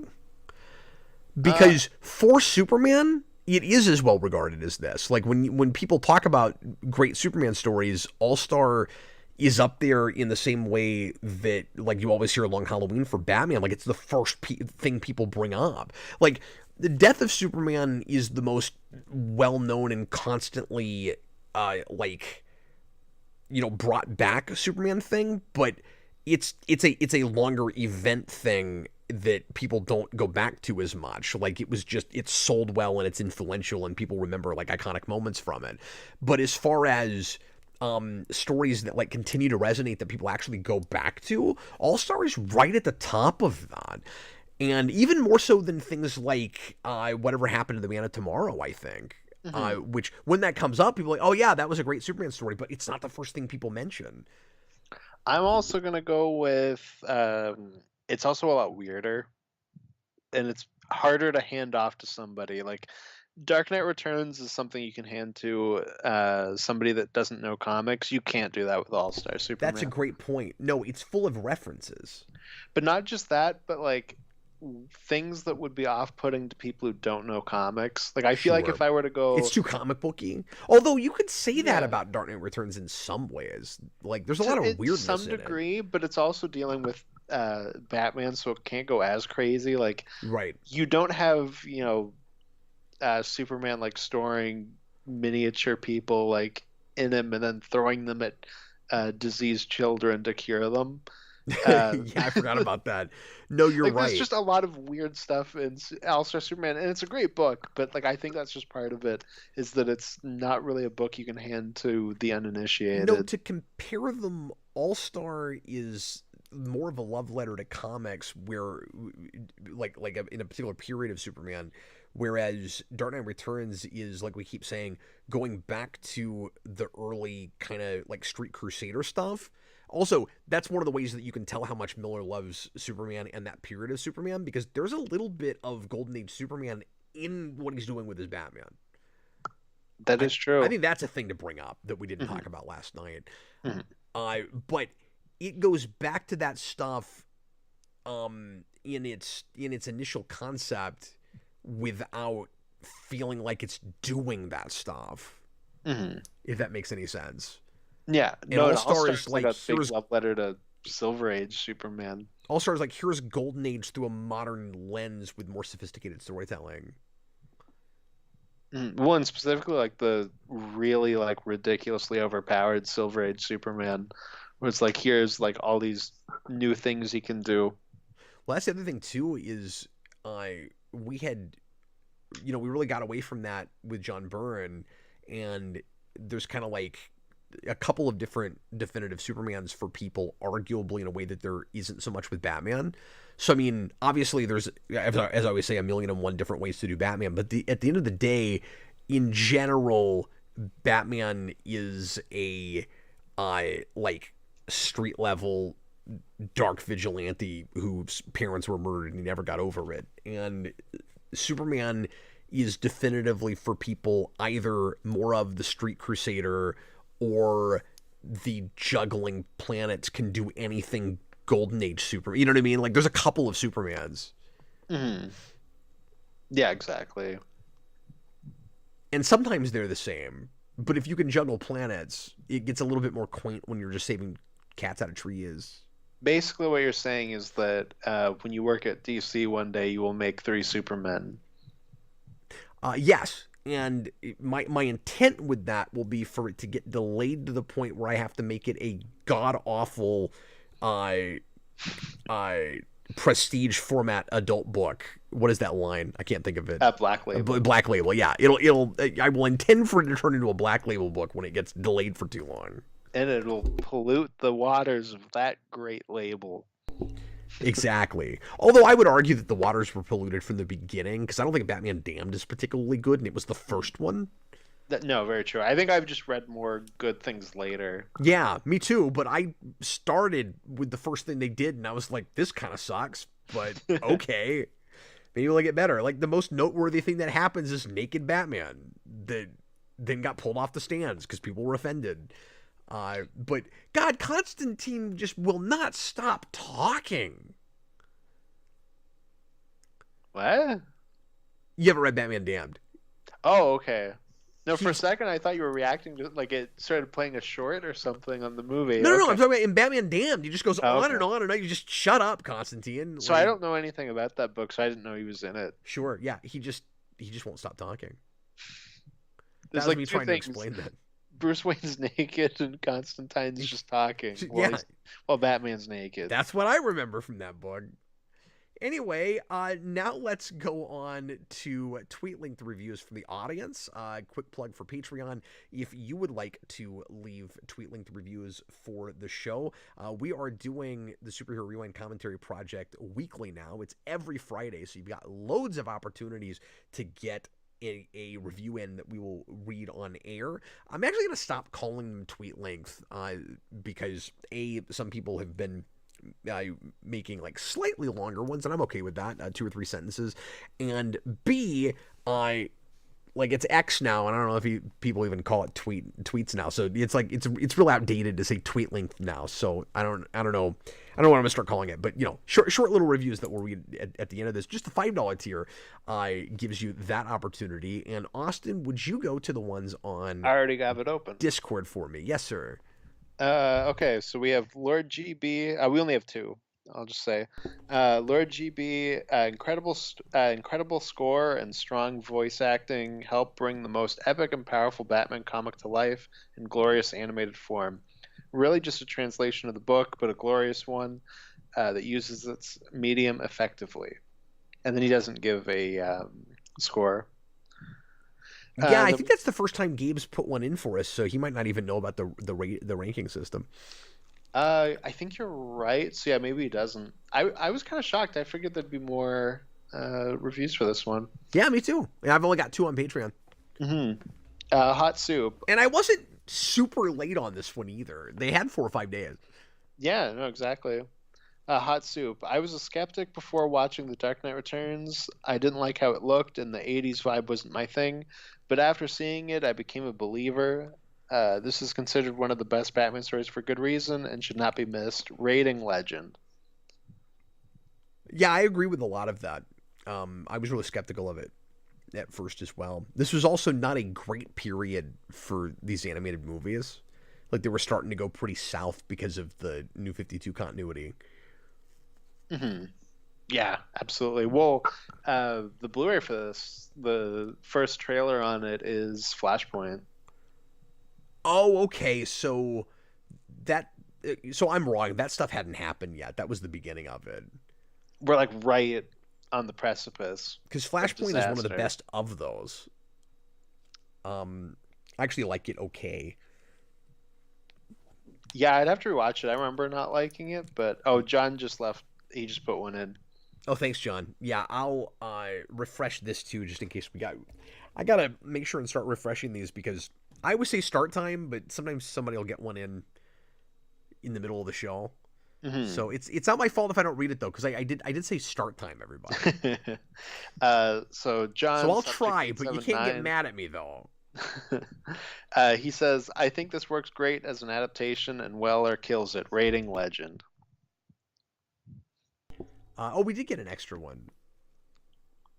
Yeah, Chewbacca's lover. You got to get him in on time. Okay, so Joe Turner, a wonderfully produced adaptation that suffers from the 4-issue structure of the original series. And again, I don't think you'd be saying that if they just split it up. Part 1 flows very naturally, but Part 2 is more than a little disjointed. And as a younger person, the satire of Reagan's administration is a narrative non sequitur. Yeah, see, fair enough. Like I don't even really disagree with that, which is why it should be presented more toward the beginning. He says, still very enjoyable. RoboCop is old Batman is inspired, barely squeaks into superhero. And then Bag Studios, beyond my explanation, this one speaks volumes to me. The animation is exactly what I want for this material. See, I have that too. The voices fit perfectly, and many of the changes are improvements in my mind.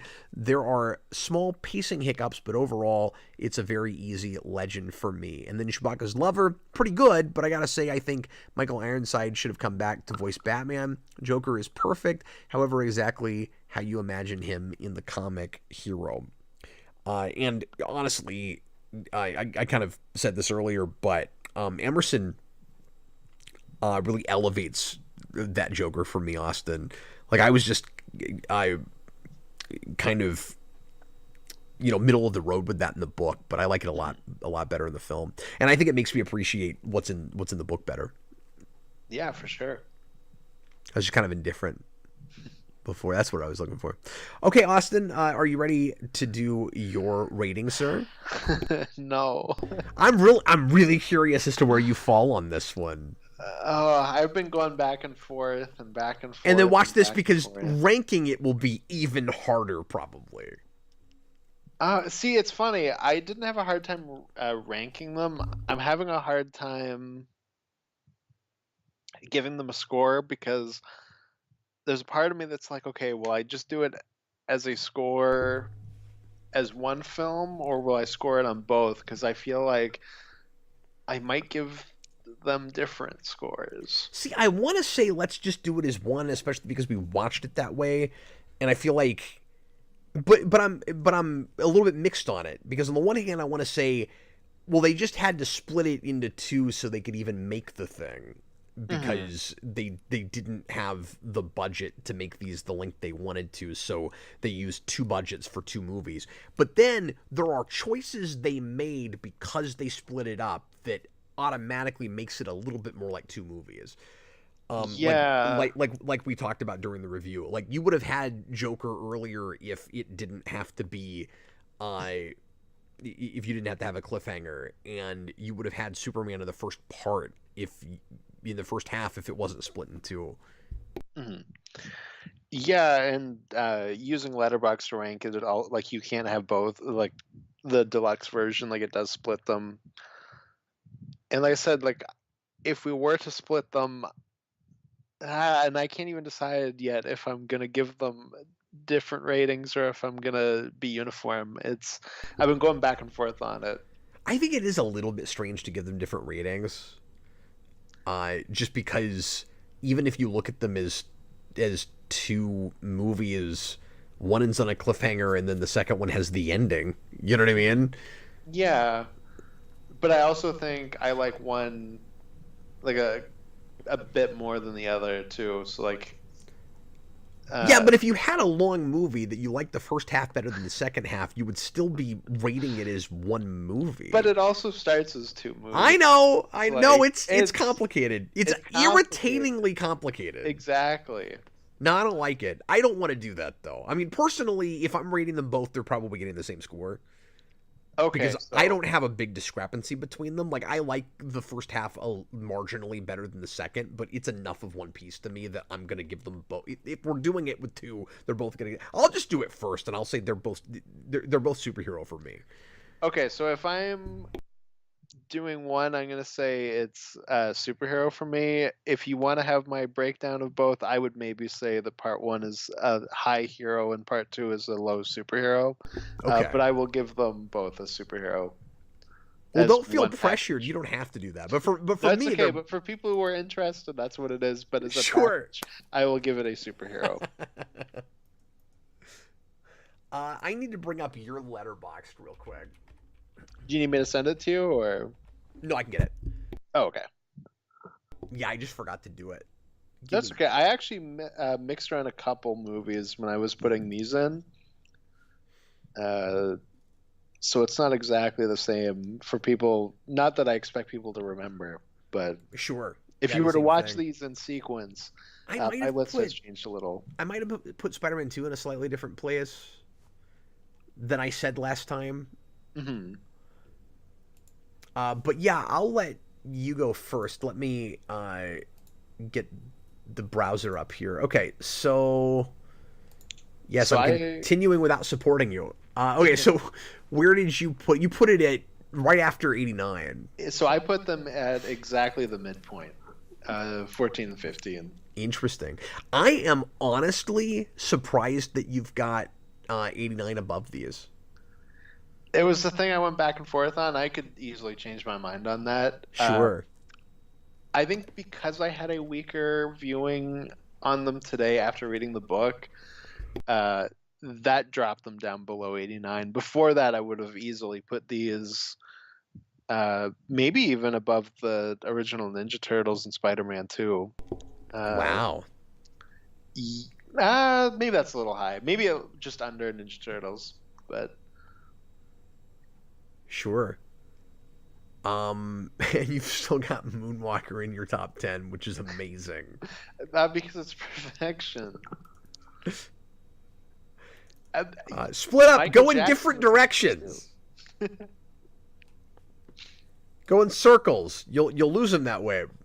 Okay, so I have not yet put mine in here, so I'll just decide now where it's because I like to have the conversation first before I Yeah, figure out where the ranking is going to go. yeah, and because I know you're just looking at it and you'd have to refresh, I always just think it's easier for me to just put them on. Sure, no, I appreciate that. It's not a big deal though. Yeah, no, Um, it's not at all. okay, so I'm looking at this and I'm going do I want to put it under or above 89? And that's always tricky because with Rewind, it's for me always a lot more about story than just like what my favorite things are. Hmm.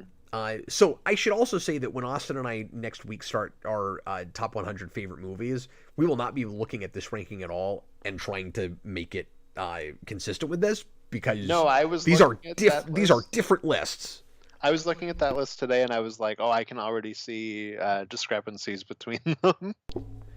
Yeah, because just for myself, this isn't exactly about favorites so much as like what I think are the most effective stories in pieces. Um,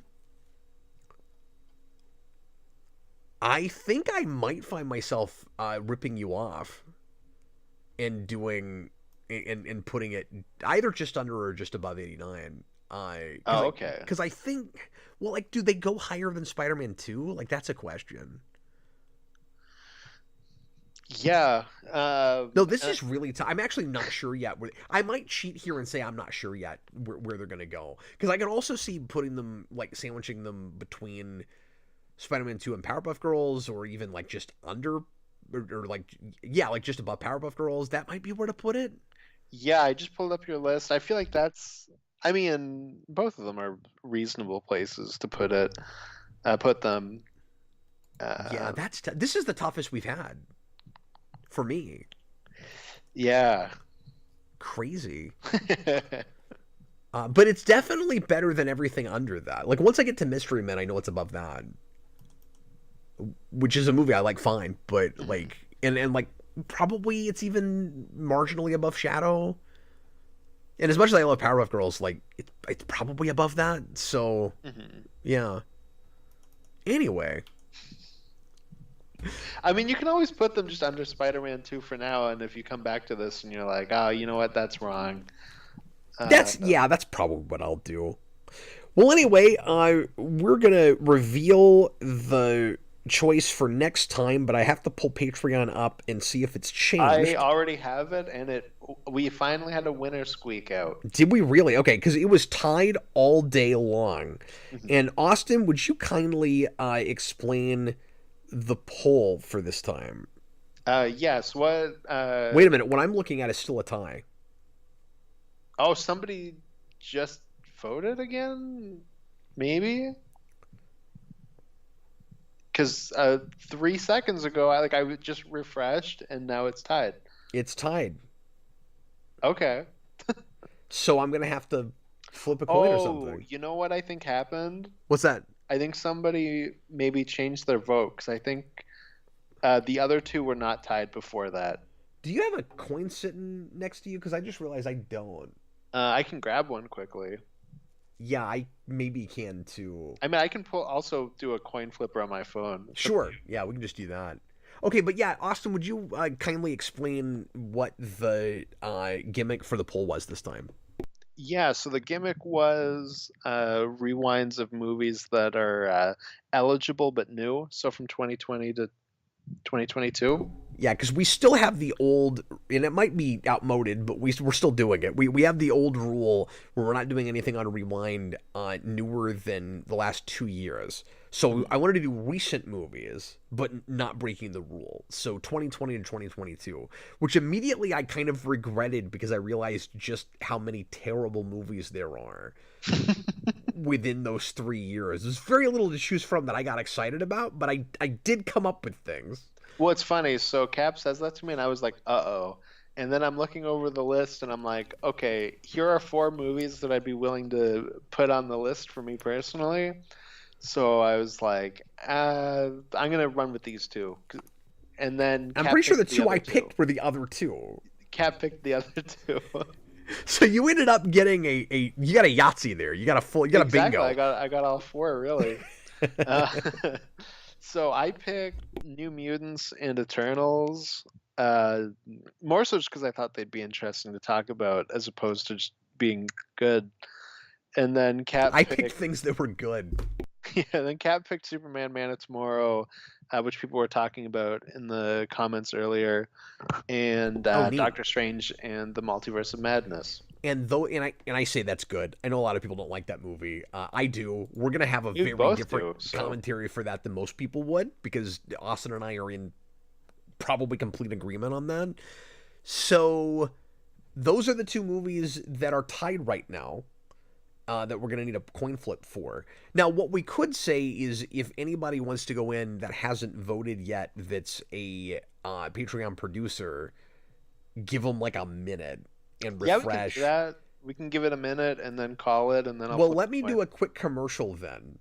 Okay. And just say patreon.com/geekvolution. The $10 tier lets you become a Patreon producer, and one of the perks that you get there is this: you get to help us pick movies for the show. And once again, we're doing the show so often now that it comes up more often, and you're gonna get to influence the order that these things come out. Now, keep in mind that the plan is to do everything eventually, which is part of why we're meeting more often for this now. So if the thing you vote for doesn't show up, it will ostensibly eventually.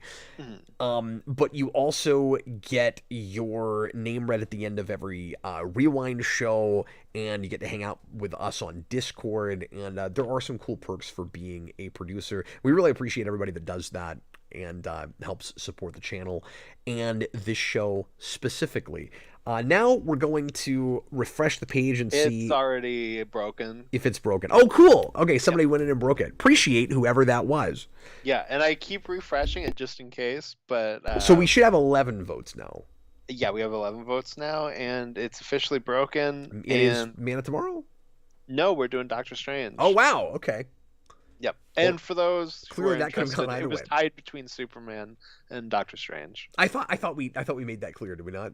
Oh, I didn't think we did, but maybe we did. Oh, apologies. Sorry. I thought we did. That's okay. I could be wrong. So Multiverse of Madness next time. Yep. And I know some folks are going to say, well, that's weird. You haven't done Doctor Strange yet. But A, we jump around. We haven't done Spider-Man yet either. And also, it's the same situation as Spider-Man, which is, it wasn't too long ago that I was doing the off-the-cuff rewind series before we moved to commentaries. And I did the first Doctor Strange in that series, which was only like a couple of years ago. Mm-hmm. And we started Ditko Doctor Strange not that long ago, too. So, and we'll try to get back to that soon. I still have a pick, and then we'll get to that. But yeah, no, that was not me being like, we got to do it next week, because there's no way. But yeah, so, sorry, Austin, that's not gonna happen. No, because we're already doing a Comic-Con request. There's no way. Oh, that's true. Next week's a request week for that, so we won't have that yet. Well, folks, the only thing left to do now is to say thanks again to the Patreon producers and to all the patrons and to everybody just watching. You guys are all fantastic, and we really appreciate you. And this has been a really cool kind of two-part night for us doing Dark Knight Returns. I'm really glad that we did the comic, Austin. That I made this whole thing a lot more interesting to me, and also it made this commentary kind of more relaxing, because I can just, like, 2.5 hours seems like a lot of space until you have to completely analyze the story of Dark Knight Returns and talk about it as adaptation. And I tried to do a bit of both for anybody that didn't happen to listen to the show last night, and just to, keep the show as what it is. But it was really nice to be okay with missing some points about the book because we were talking about the movie. Yeah, exactly. No, I'm really glad that we ended up doing that. And now people get 2 videos they can watch out of it. Yeah. And we had a great crowd for both of them. So, this is a very popular book. I'm glad we're finally talking. 15 years, I'm finally talking about that. Anyway, once again, thanks to all the patrons, but especially our producers, including, I almost said but not limited to, but actually limited to, Breezy Hemi, Jesse Surtees, Chewbacca's Lover, Dr. Hello, Goofster123, Joe Turner, Jojira, John Matthew McLean, Michael Martin, Super Billy, Victor, Abic Stark, Adam March, Damon Begay, Hot Soup, Invisipig, Kareem Roberts, Matthew Brody, Miguel Rodriguez, This Guy the Date Ghost, Unknown Passenger, and Wendell Jones. Appreciate you guys. Hope you enjoyed the show. I know I did. Yep. And I'm excited for people to come in and complain about us for liking Doctor Strange 2 next week. We're already getting it in the comments. I mean, I got a lot of issues with that movie. Like, it's not like it's going to be 100% glowing. No, and me neither, but it's enjoyable. I don't know. Yeah. I had fun with it. And some of it's just, where the bar was right then with those movies, because it was the first one that I kind of, perked up for, in a while, at least as much as I did. I've seen it a couple times at this point. Yeah, me too. We'll talk about that next week. Anyway, thanks a lot, guys. We'll see you soon. I was Captain Logan, and this was Austin the Day Ghost. See ya, everybody. Later, folks.